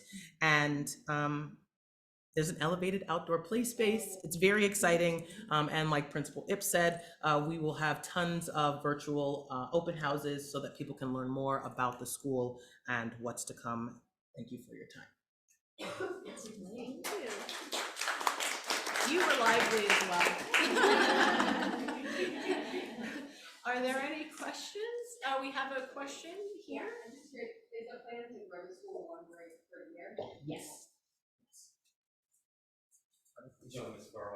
I did. Okay. I did. Anybody else? Other questions? Yeah. So just congratulations, both schools are amazing. I can't wait to share it with the community. I just wanted to comment on one thing you mentioned, that we would teach children to swim, to ride a bike, and I just want to say that's like, it's like, wow. In Holland, kids are taught to swim as like just a survival, right? And of course, there's a lot of water there, but still, we're an island, right? We're an island. Manhattan's an island, we're near water too. And teaching kids how to ride a bike. And I just wanted to add that I think it's super important, especially given the location, to teach kids rules of road, traffic safety, which in Holland, they actually have parks that are all about.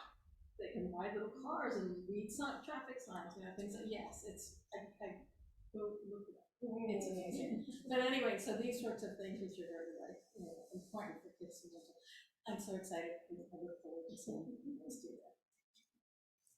Do we have any questions on the chat? Or no questions? Hands or any hands up?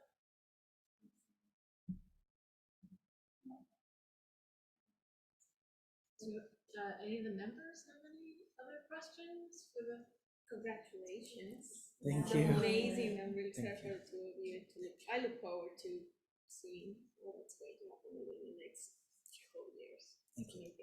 I'm just gonna say I'm very excited about both of these. My daughter went to VSI meaning that excitement for really good in the children's school, and also to have another middle school in the district is so exciting. I'm just so happy that this is happening. Thank you so much. I have one really dumb question. Not dumb. Where are they going No to dumb swim? questions. Where are they going to learn to swim? We're gonna have a partnership. Oh, Yes. okay. With asphalt green. Yes, no, there's no swimming pool in this very beautiful Okay, building. all right. Because my There are a lot of other things. Multi-purpose. There are other things, but not My swimming pool. 13-year-old still can't swim. So, and my older kids never took to it because, so yeah, swimming. And I didn't learn until college because I went to a school that you had to learn how to swim in order to graduate. Oh. So It's impossible to do just one It is. It's impossible in New York City. so it's really essential, like in a really essential Some skill. places you kind of have to search for it, but I do think there's some places where you can take a free swim class. I don't know. I'm gonna find out and share.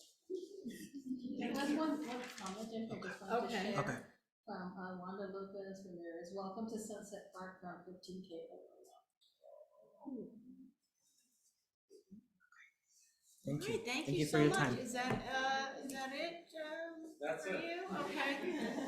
And now we have Yuette Chu from the Brooklyn North High Schools. I feel like every time you get up and sweat. She always does that. Twirl around.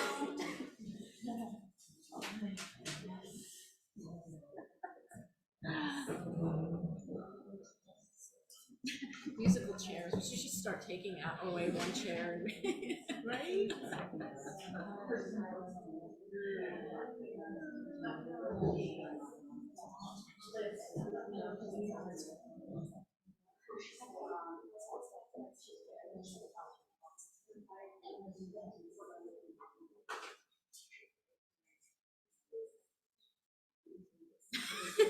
Exit stage right.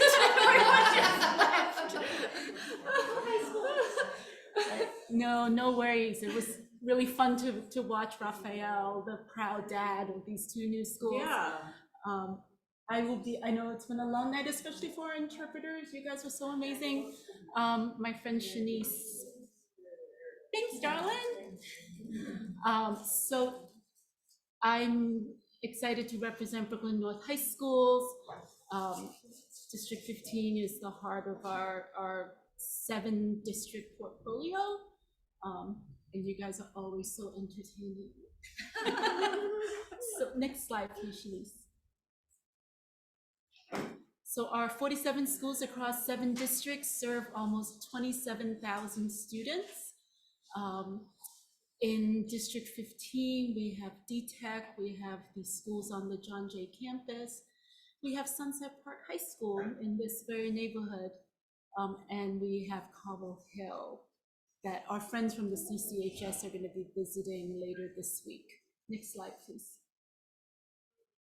Our fearless leader, Ms. Superintendent Janice Ross, has been in education pretty much her entire life, starting in East New York and kind of rising through the ranks. And right now she leads our group of 47 high schools. We're heavily invested in enhancing quality education with what we think of as the stuff of the heart. So next slide, please, Janice. So we're grounded in this thing called the pedagogy of critical love.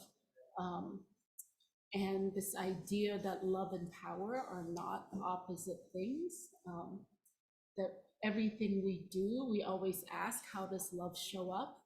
And we follow Bell Hook's sentiment that love should be a verb. Love is something we do each and every day. And for Brooklyn North High Schools, we support our schools to aim for 100% attendance, graduation, for all our kids to be college and career ready and be able to persist in college. Next slide, please. How we do that is we've taken some time to think about what this means and how we support schools. And we think that in order for our students to graduate and persist as global citizens, our schools have to be driven by data, where adults hold each other accountable, and we always start with an asset-based lens. That love means learning is equitable and students have every opportunity to pursue their passions. Next slide, please. Our goals, Raphael talked about the DCEP. These are our big giant goals, and it mirrors what we believe all students deserve, which is career pathways, work-based learning experiences, rigorous curriculum. Similar to Raphael's goals, we always aim to expand our parent engagement and to decrease our chronic absenteeism rate, which we're super proud that at this very moment across our 47 schools, including at-risk students, our chronic absenteeism rate is 5%. We know we won't stay there, but we celebrate every day that we get to be there. Next slide, please. So someone started this meeting talking about celebrations, and that's perfectly aligned to what I wanted to share with you guys, because our district was recently honored by the College Board. We were invited to what was supposed to be a data meeting, and it turned into a series of nice surprises. In thinking about student engagement, advanced placement for a high school district is an opportunity we want to afford all our kids. And Janice has been working for the past 5 years to really push this idea that advanced placement is for every student. And there's a lot of research that shows that just engaging in an advanced placement course allows students to persist and succeed in college. So we were excited to learn that kind of coming out of the pandemic and returning to this new normal, that our students persisted. We actually had a 6% increase in students participating in advanced placement exams. Next slide, please. And even better than that, our students who scored a qualifying score, which is what colleges give credits for, a 3, 4, or 5, we had an increase there as well. And the largest increase in our subgroups were our Black and Latinx students. And that we think of as kind of the holy grail of the pedagogy of critical love, that if you see here in affirmed kids, they will succeed. Next slide, please. So this was a fun, they quizzed us on what we thought our most successful exams were, and we all said English language, calculus. But here we are in the 21st century, the place where our kids excel is computer science principles. We had almost 2,000 kids take it, and almost 1,600 scored a qualifying score. And it's really that caught our attention, because we talk about 21st century learning, and we talk about preparing kids for the future. And when we see something like this, and we see that kids are interested in macroeconomics, which I did not take until sophomore year in college, it makes us really excited for them. Next slide, please.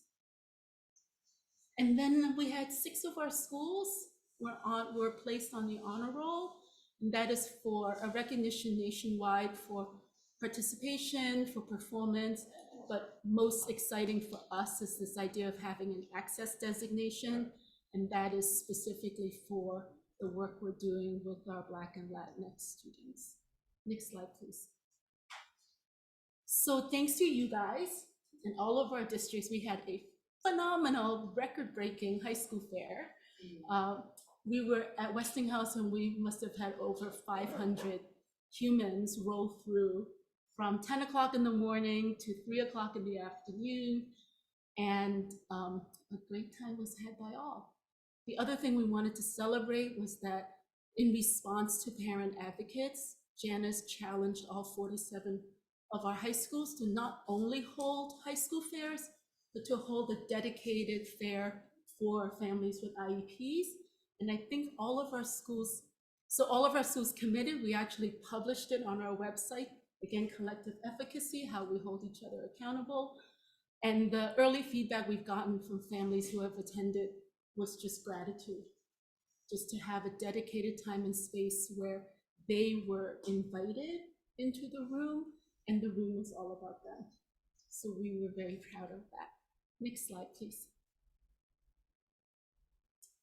So seeing how we are in Sunset Park, I thought I would bring you a message from Sunset Park High School, but now I'm afraid it might not work.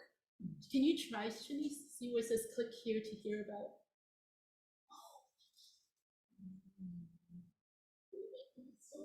Oh, not here.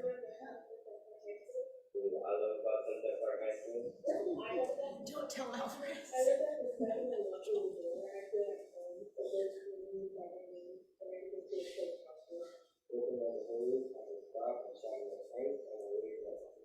In my classroom, teachers are always encouraging to learn and do the best. They challenge me, but always encourage that I learn help. The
And I have nothing to add to that. This was actually a new video that was made by the students this year because they felt that that Sunset Park has been refreshed and they really wanted to get the word out. That as much as New York City high schools are all intended to be citywide, Sunset Park High School would really love to be a District 15 home school. And you guys are always welcome to visit.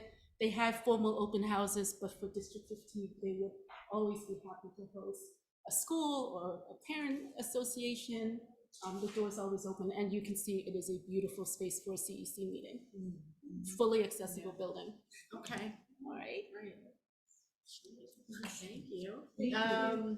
We have to take questions from the audience. Anybody have questions? Are there questions in the chat or hands up?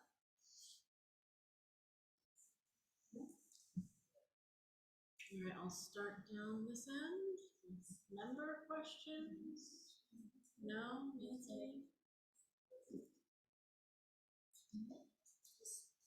Thank you for sharing. This Yeah. is amazing report. Oh, here we go, I have yes. a question, I'm sorry. I was just curious about like academically, is it like a goal to, I know it, maybe college, right, the college is not for everyone, it's good to have like those places, like the city, and I really love and embrace that. But as I was looking at schools, I was wondering, I was noticing that the sciences didn't seem as well represented as I would have thought, but for example, and this isn't just, I guess, this is in general. For example, like chemistry and physics, for example. Like, in many schools, just didn't see physics. I was kind of surprised. Is that intentional? Is my question making sense? I was just seeing this and I was like, why don't I see physics at more schools? And I was just in high schools. Well, I would say there are physics in many schools, and I would love to take you and show you some of our physics classrooms.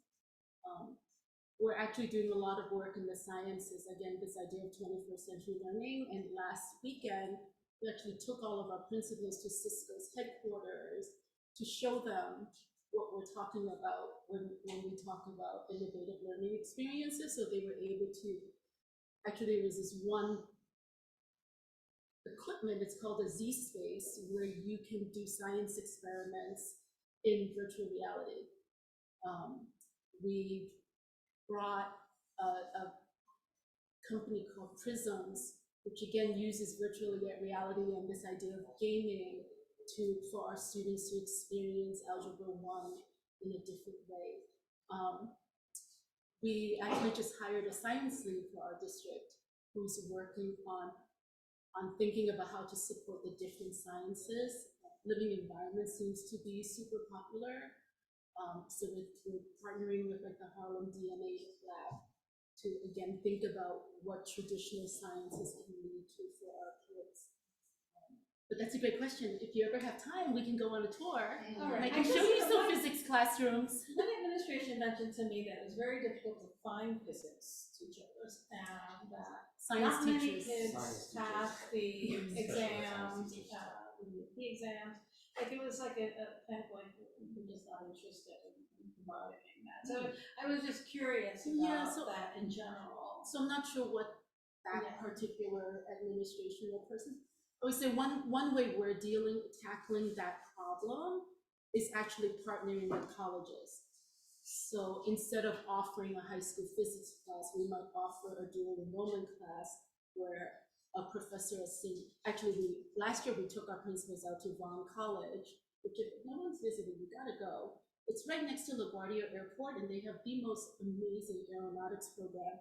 And you can fly a flight simulator, which our superintendent almost managed to land. I think you can do that at Brooklyn Tech also. And at Brooklyn Tech. So what we've done is for some of our smaller schools that may not have like Brooklyn Tech's resources, they would partner with Vaughan College, they would partner with St. John's, where the college professors would teach the course, and they would partner with the teacher so that the students will get both a college credit and a high school credit. And then, you know, the holy grail would be to have the kids go there and attend the class in person. And I have been to Holland and have seen the parks that we talked about, and it's so super dreamy. Simple, but and thinking about the terrible traffic tragedies that we read about every day. Yeah. Exactly. It's a simple solution, especially with the moms. All right, anybody else have any questions? Thank you so much. All right, I'm going to move, okay, we've got AQE, we have Thurn Shivers. All right, come on down. Hey, good evening, everybody.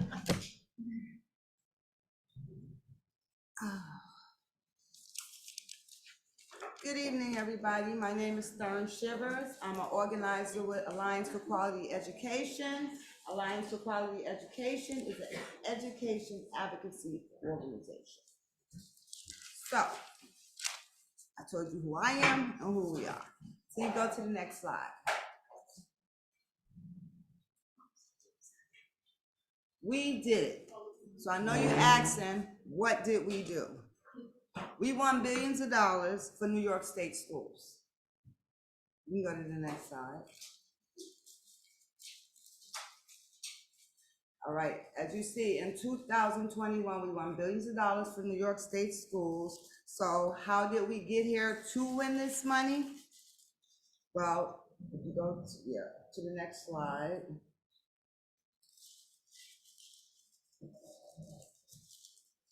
So how we got here? Some concerned parents noticed the inequities in the funding that some of the schools were receiving.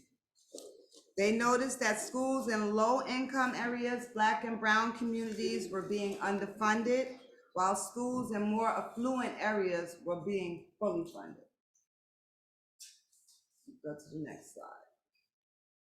So what did we do? We organized and launched these parents.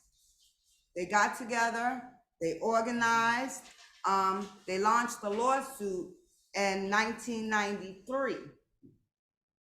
So in 2006, New York State was legally obligated to pay $5.5 billion throughout the state and created the foundation aid formula to distribute the funds equitably in the schools, which we know is still not happening like it should.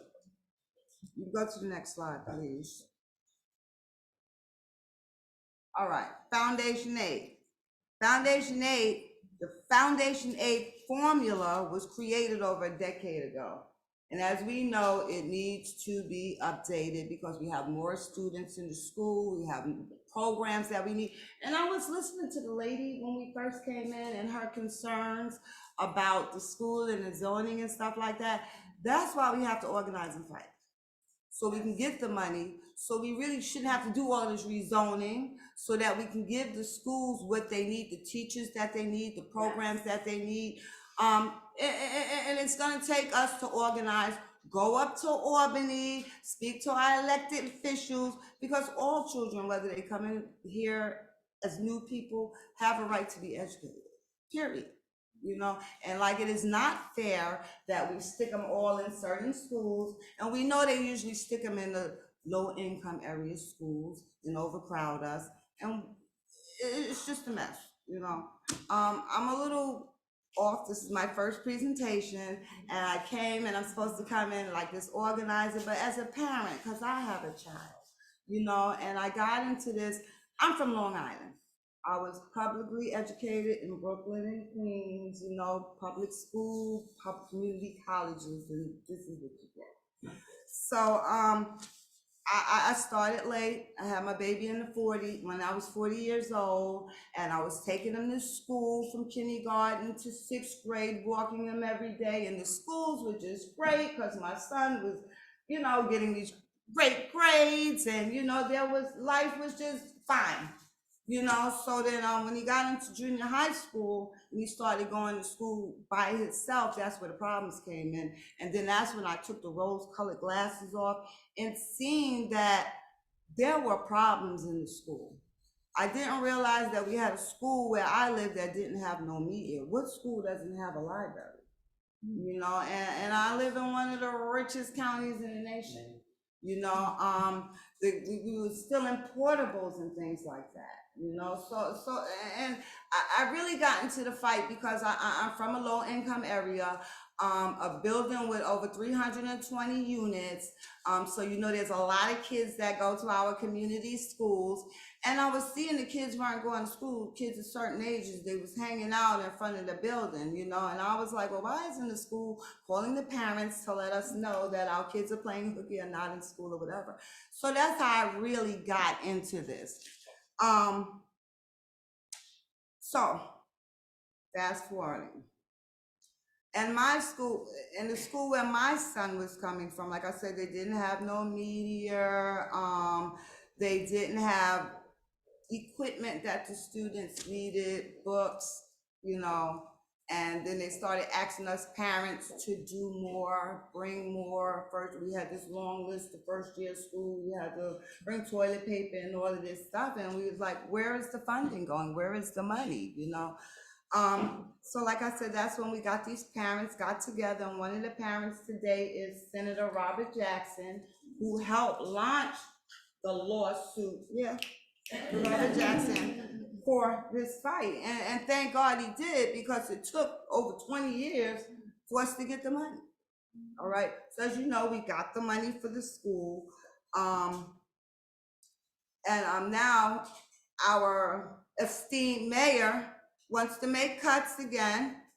And you know where the cuts are coming from. 5.5% of the cuts are be coming from the administration, and $1 billion is coming out of our schools.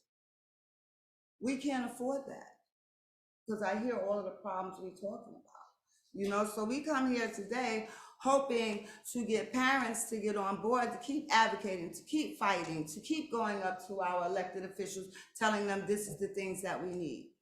As you know, we got this money. You can go to the next slide. Is that it? Yeah, well, we'll go back to Foundation Aid Formula. The Foundation Aid Formula was created over a decade ago, and it doesn't fully capture the current cost of educating students. It's time for New York State to conduct a new costing out study and update the formula by providing the state education department with the resources to engage.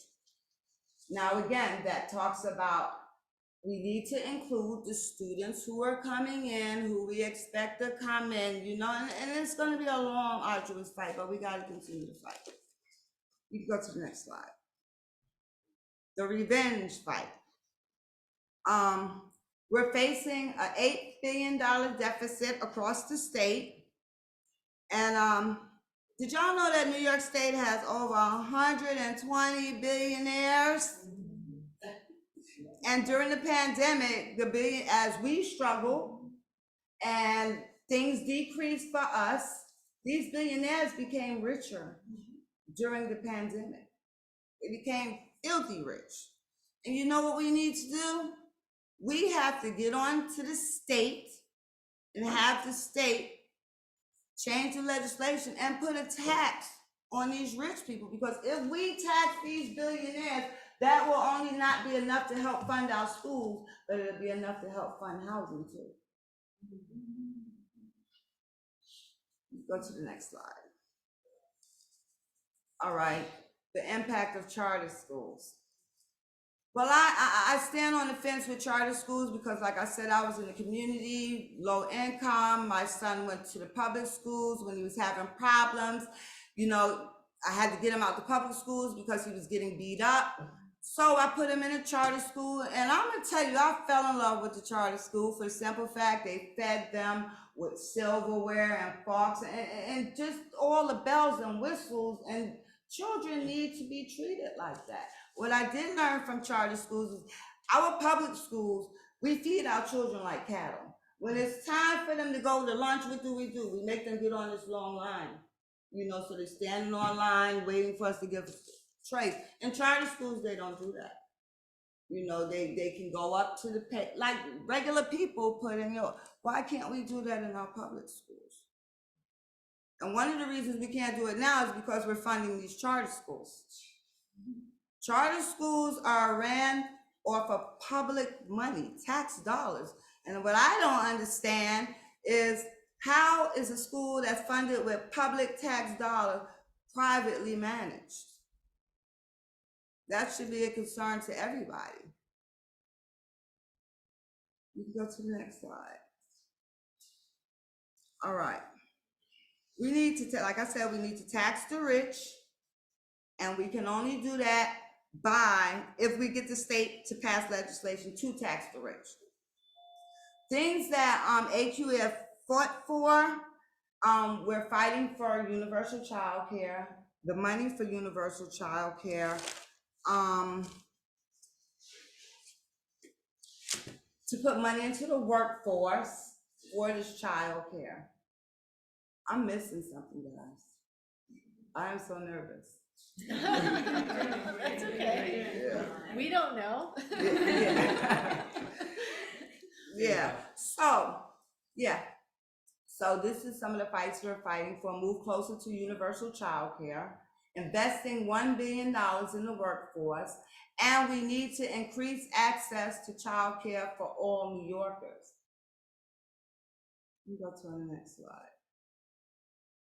The overview of our work.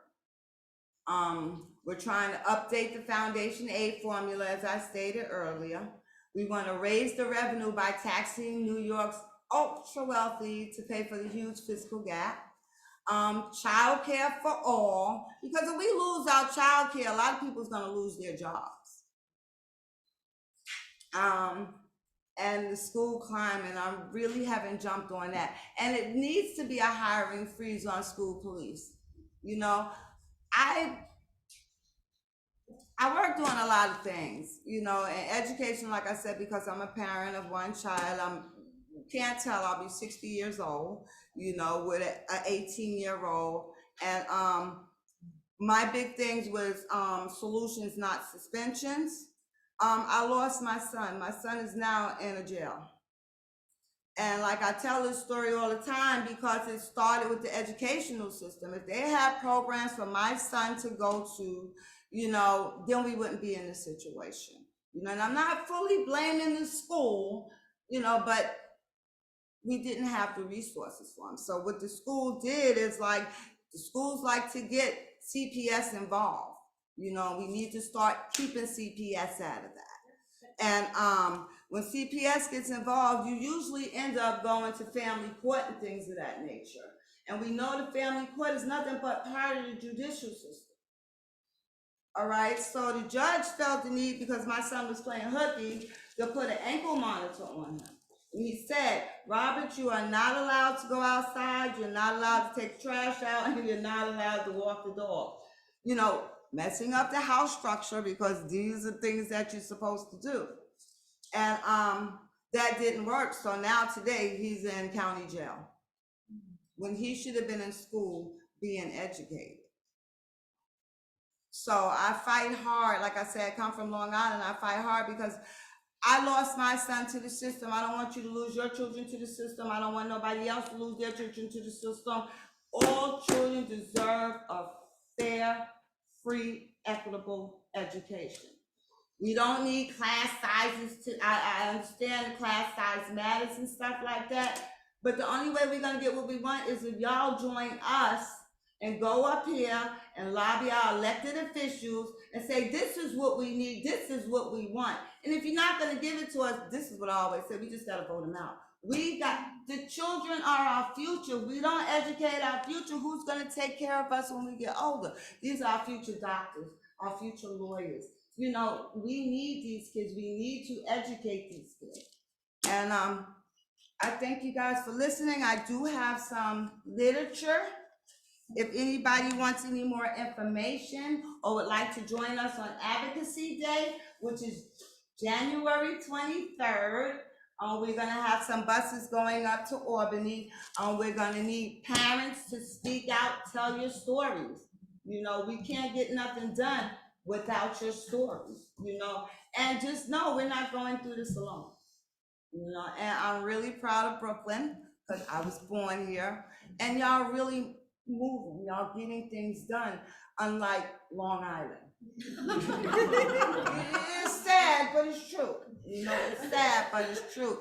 And in Long Island, where I live, we have one high school, because I live in Nassau County. We will have one elementary school. So to sit here and hear how y'all are building schools, I wanted to cry. You know, I'm like, I need to get y'all out here to Long Island to teach us how we can do it. You know, so I thank you for having me. The next presentation will be better. I have it a little more together. And thank you, like I said, I have some.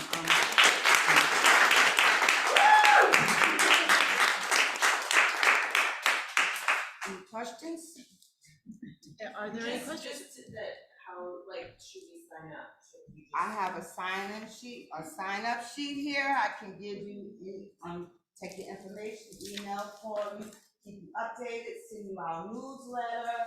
I'm usually the girl who calls and say, well, we're having a rally outside of Yeah, sure. or we're going up to Eric Adams, and we just need that support. It's for our children. Like I said, we're all gonna get old. And we're gonna need these children to take care of us. Like I said, they are future doctors, our future lawyers. And like I even tell people who don't have kids, we have to invest in our children because the children are our future. It's true. It's true. Congratulations on your first presentation. Were there any questions in the chat? We're passing You're around doing the great. sign up sheet in the flyers.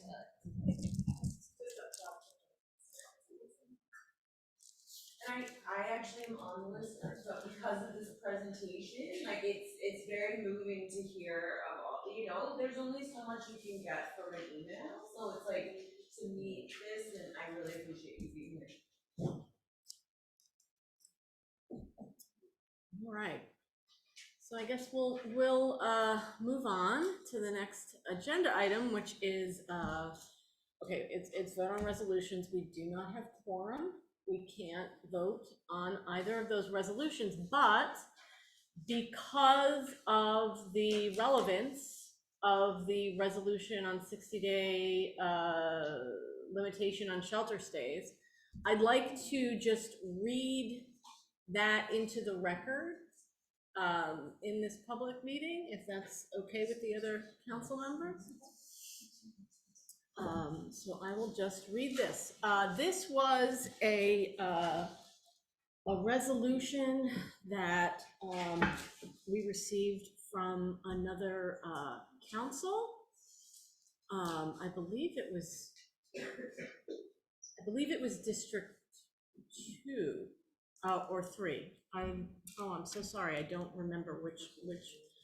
I'm sorry. I think it was District 3. Okay. We received this resolution from District 3. Thank you for rescuing me, Shanice. It is a resolution. Should I share my screen, or you're gonna share? Okay. All right. You're gonna share.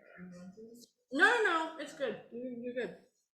All right. Resolution opposing 60-day limitation on shelter stays for families of public school students.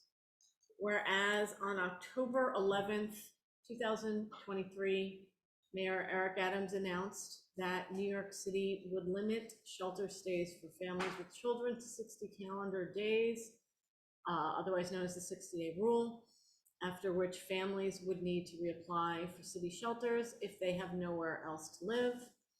Whereas subtitle 7-B of the McKinney-Vento Homeless Assistance Act, or the McKinney-Vento Act, authorizes the Federal Education for Homeless Children and Youth Program, and is the primary piece of federal legislation related to the education of children and youth experiencing homelessness. Whereas the McKinney-Vento Act was reauthorized in December of 2015 by Title IX, Part A of the Every Student Succeeds Act. Whereas the New York State Education Department interprets the federal law in the following way. The McKinney-Vento Act states that children and youth who lack a fixed, regular, and adequate nighttime residence will be considered homeless. McKinney-Vento eligible students have the right to receive a free appropriate public education, enroll in school immediately, even if lacking documents normally required for enrollment, or having missed application or enrollment deadlines during any period of homelessness. Enroll in school and attend classes while the school gathers needed documents, continue attending the school of origin, or enroll in the local attendance area school if attending the school of origin is not in the best interests of the student or is contrary to the request of the parent, guardian, or unaccompanied youth. Receive transportation to and from the school of origin if requested by the parent or guardian or by the local liaison on behalf of an unaccompanied youth. And receive educational services comparable to those provided to other students according to each student's need.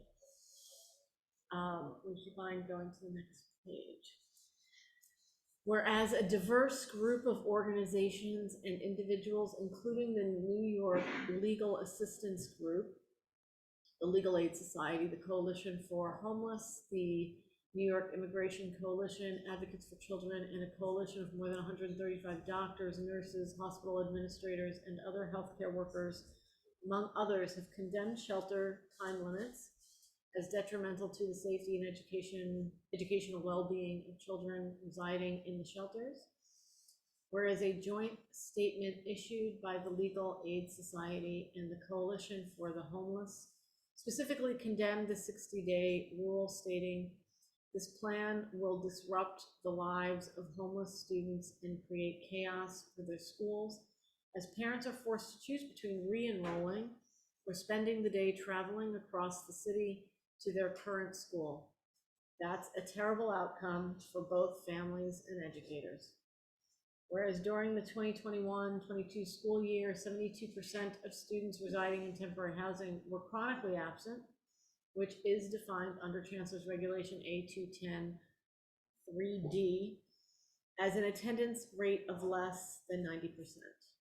Whereas a review of relevant research underscores that there are significant negative effects of student outcomes as a result of involuntary and/or unplanned movement between schools, including but not limited to decreases in test scores and high school graduation rates, with the Institute for Children, Poverty, and Homelessness finding that as of 2016-2017 school year, even when students do not experience a mid-year transfer or chronic absenteeism, those who experience homelessness scored proficient on the ELA exam at lower rates than house students, 25% versus 42%.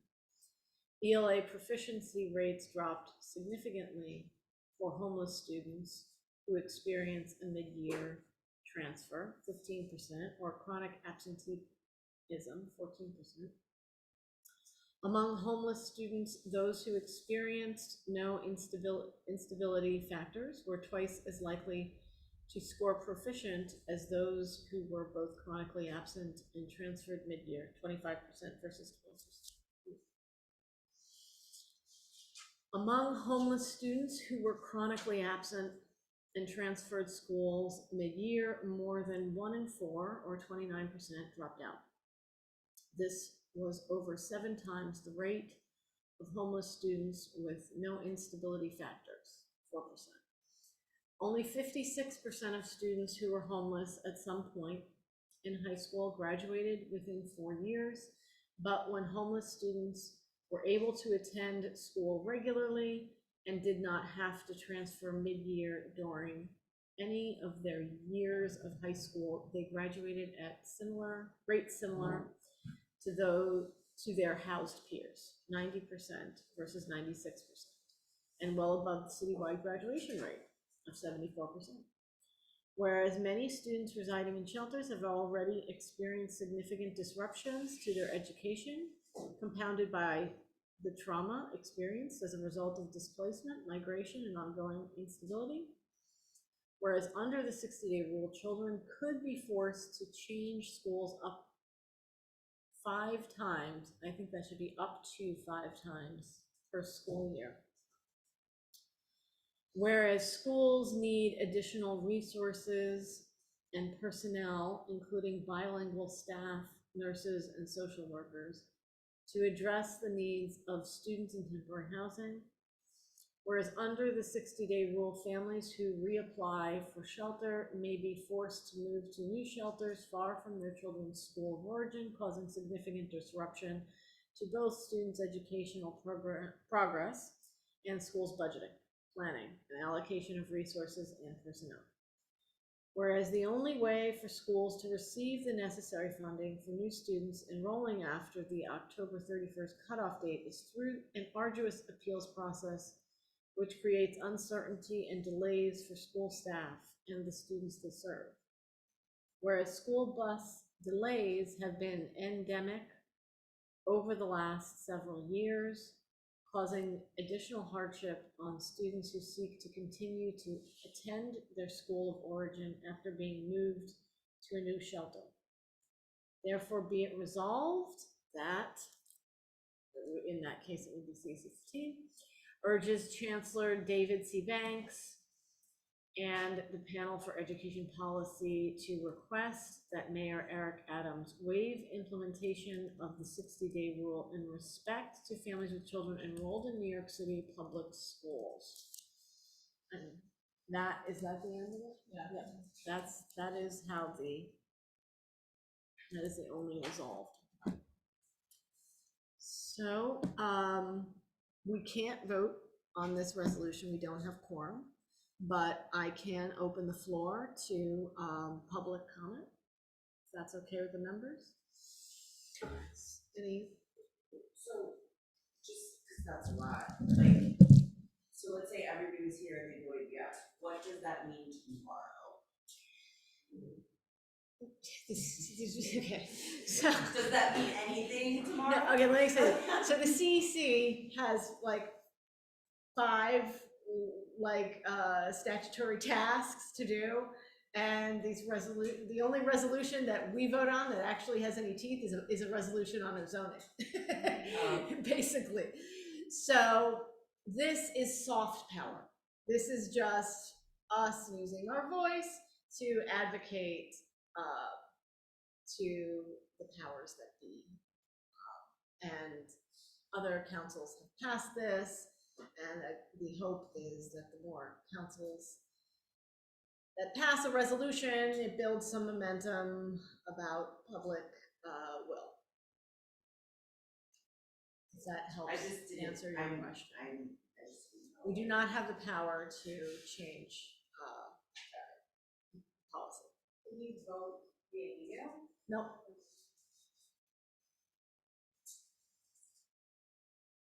It's important for members to come in person. Yes. Are there any comments online? No.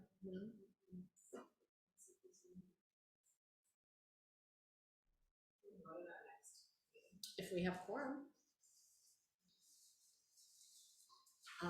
The next meeting is going to be pretty packed because it's a joint meeting with the President's Council, and we have to deal with our other statutory obligation, which is the SDA capital plan. But I'll add it to the agenda, and Could I make a suggestion? Yeah. That because it was here that this was brought up, it is in a place where folks who live in temporary housing live, and then next meeting it goes to the top of that agenda because this is a marginalized group and it affects them, and it is very, very important, instead of being if we have time to squeeze it. unfortunately, that agenda is already in a draft, and it involves other members of the community who are coming to participate in that meeting jointly. Do you think they would be interested though in students in temporary housing that are in this community, that they should? We can put it in a place on the agenda where we won't give it time, but it depends on whether we have a quorum of members attend in person. That's the bigger issue. Totally, I guess my thought is like, with that thought, if it's going to be a bigger meeting, you may have more folks there, and therefore it might get voted then, because. The votes are for the CEC members to vote on, not for the public to vote on. No, I get it, but I just think, like, this is really important to our community, and like, to be like, there's a lot going on, not that you're saying it like this, but it's just, I'm a little bit charged, but like, this is really important to this community, and like, it should be to the entire district, and I know it is, and still it's put at the bottom of agendas, and still that just happens if we don't name that in the moment, that like, there's less people here, the next meeting there's gonna be more people because there might be more, I don't know why, because I don't know this stuff that well, but I just, when I heard that, I was like, ugh. So then when does this get for you all to vote on, so that we move towards what AQE was talking about, which is like moving the power, you know? I will do my best to put it in a prominent place on the agenda.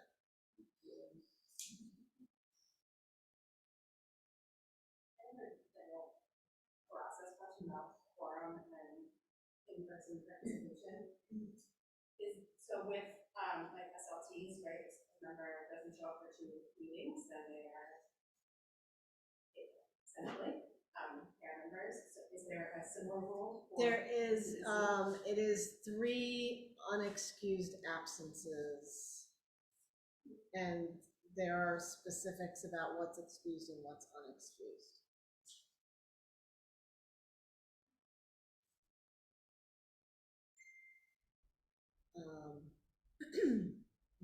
Do you guys want to make any comments on the specific to the resolution? Any of the members? Hope we can vote soon. Yeah. I mean, I support the resolution wholeheartedly. So, I think it speaks to everything that we met about here tonight, and I'm very frustrated that we don't have a quorum to vote. So I apologize on behalf of CEC 15 that we can't get our members here in person to move this important matter along. All right, well, I will open the floor to general public comment. If there's anybody who has a general public, hey. I do have a question. There's an interpreter or someone who always likes to bring information to members. Most people like my church, they do not have an immigration status, and they feel intimidated in attending these types of meetings. So I just want to ask, like, for those parents that would like to attend, does immigration status matters? No. No. We would not know, we would have no way of. The most basic way is that in our school system and in New York City, we protect our children. We don't give information to the federal government about our children. That's a New York City and state policy. So when immigrant families come, they don't have that problem. As you know, New York City is one of those places that provide immigrant families who are undocumented the opportunity to have identification so that they can actually process and do things within the local city. And so it's the same process to come to these meetings, to speak to a superintendent, to speak to anybody on the district team, to go to school meetings, to go to SLT meetings. 100% we want to see those families in our conversation. And I will add that we want the voices of immigrants to be heard in these spaces, because we're in a different position, a lot of us, and we don't know what those needs are, and if we can't hear them from the community, then we're just making it up as we go along, right? And that's not serving what we're intending to serve, whether it's well intended or not. So we desperately need parental engagement in the district and in the schools from the immigrant community. So I just, yeah. you asked that you asked question. that question. You asked it. Okay, so two things that could be barriers to joining these meetings is, I know in the main building, that I'm always asked for ID. And then, right, so is there anything about that? So yeah, there's sometimes, That's a you barrier. have to sign in and show Yeah. your ID. Is that but a there are barrier? also clauses in the chancellor's regulation that allows a school leader to allow, the school principal can allow someone without identification to enter the building as long as they escort them or provide them access to the school. So just so you're aware, if someone has no identification, because you're right, you have to have identification because you can sign as Mickey Mouse, and the whole purpose of the signing of the book is to be able to match somebody, so in the event something happens, there's a log of who to reach out to or who to check on, because this was checked by NYPD school safety agents. But when someone doesn't have identification, any form of identification, and many do, because our immigrant families still have their passports, many of them have other documentation that show proof of what, and those have been extended to be able to be used, especially when it comes to passports. But in the event they have no identification, the school leader of the building can vouch for them to enter a particular meeting. That would be up to the school principal to be able to make those particular decisions. As it relates to a CEC meeting at one of our schools, the school principal is there, but I'm also there as a superintendent, and that's something that we can vouch for if necessary. Which is why oftentimes they bypass the front desk and go to the sign-in sheets, because these are public meetings. This is different public meetings when the children are in school versus when the children are in school and having a meeting at the school. It's a lot different. Right. Is there any other general comment? I have, but I believe you can for what an anonymous thing, is that earlier? No, I am an introvert. No, I know, but, but so I just translated. No, somebody else. yeah, but somebody brought up really amazing points that I believe you read, right? Yeah. Yes, we have it. And I don't know, it was anonymous. Yeah, did we talk about it, like? That was to be sent, if I'm correct, to the council members to be able to use at their hearing. No, it was to be read into the record, as an experience of a shelter resident. Okay. So we did it then because Shahan was here, and it will be something that also hearing tomorrow, but it's also part of just general Okay. comment. Are there role representatives here now? So they mostly went home. Okay. Yeah. Just because I think that is a piece of this, like why folks, and James was brought up, why folks are here, because there's obviously the fear of retaliation. So this can feel intimidating in a space. And I think as parents in a school that our children, our friends, this is part of our community, and it's a part of our community at PS 124, it's like we don't know how to advocate and get accountability for advocating. So for example, I heard in that there was an inquiry around just something as simple as period supplies, right? That should be given to folks, like how do people get the supplies that they need? How is WIN working within our community to make sure that there is some sort of a relationship there, because there doesn't feel like there is right now. That's a different conversation. That's an important conversation. That Yeah. wasn't the one And we I were would facilitating today, From but the DOE's perspective, we're third party in that conversation because that's a Department of Homeland Services issue. And I think that's a separate type of meeting that has to happen with the Department of Homeland Services to address those particular gaps. When it affects our students in our schools, we get involved with people like Charlene Mitchell, who you heard earlier, who's the Students in Temporary Housing Regional Director of Support, and then Charmaine Gaynor, who's the District 15 Student Housing, Temporary Housing Representative. When those things that are happening at the location are impacting our students, when that's brought to them, they coordinate with the Department of Homeland Services to ensure that those things don't happen or that there's remediation to those things, because that directly impacts our children's ability to be able to function in school, right? Yes. When it becomes something that happens to be with the housing itself, with the complaints of what's happening here at the actual site, for, heat, electricity, whatever, refrigerator, whatever, anything, right? Those things would go to the Department of Homeless Services. Still, if you have a child, you can reach out to Charlene and Charmaine for that information to help guide who's going to be able to address those concerns that you particularly have. But when earlier the question was about the grievances, when you bring up grievance, they are going to be the intermediary to support that. But because it's not a direct Department of Education thing, Department of Homeless Services has to respond to that.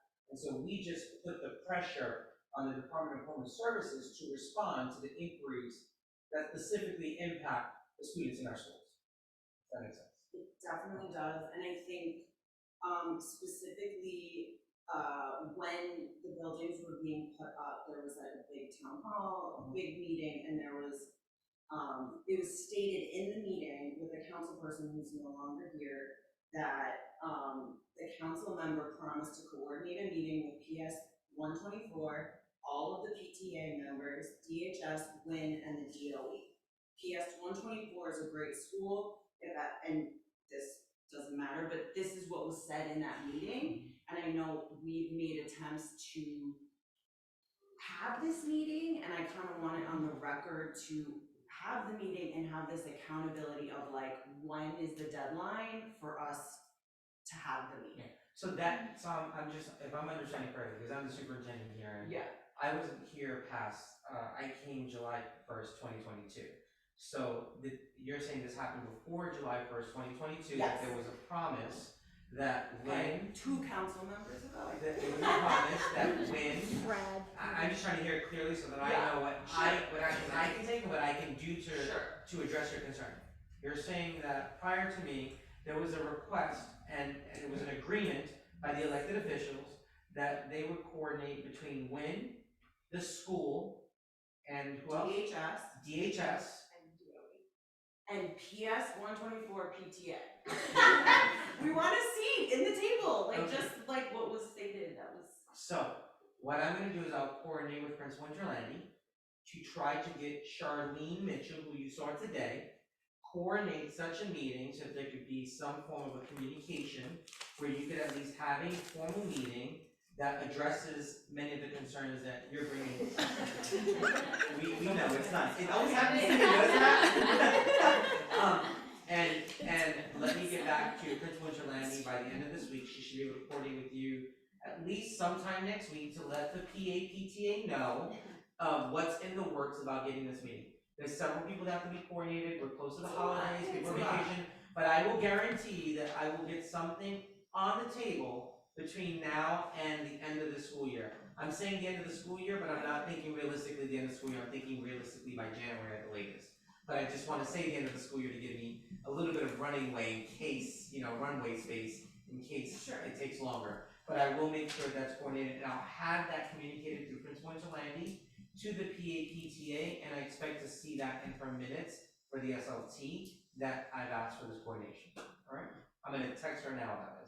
Thank you very much. I really, really much appreciate that. And then just because the accountability piece did come up before, and overall, like, we are all human beings, this stuff falls through. Like, is Ms. Interlandi the person that would follow up for the accountability? She's going to follow up with your SLT because as a parent constituency, you're bringing it up to me. Right. I'm the superintendent. She's the school leader of the building. So I'm literally saying, call me tomorrow to discuss when elected officials, DHS, DOE, and was I missing anybody else? And PTA, right? Yeah. Yes. And Yeah, I got that. 124 to have joint meeting. I'm sorry, I like to do things in the moment. No, so I like to can forget. do it. Done. She's aware. All right, Got it? any last words before we close out? One other thing I want to add. Earlier, the conversation about the concentration of families at PS 124, several times it was mentioned that it was a burden, and I think that's highly disrespectful to consider our families burdens. They are not a burden. Our community is incredible, and think language matters and we need to be extremely aware of what we're saying and how we're talking about people. I couldn't agree more. Yeah. Was there anybody else? You had a question? Is there any comments in the chat? No. Okay, all right, well, I'm gonna call this, I'm gonna make a motion to adjourn, Seconded. at 9:06 PM, seconded by Vanessa. All right, good night, folks. Thank you, everyone. Thank you, see you, at, our meeting on December 12th. So I have a standing meeting. Good night, everybody.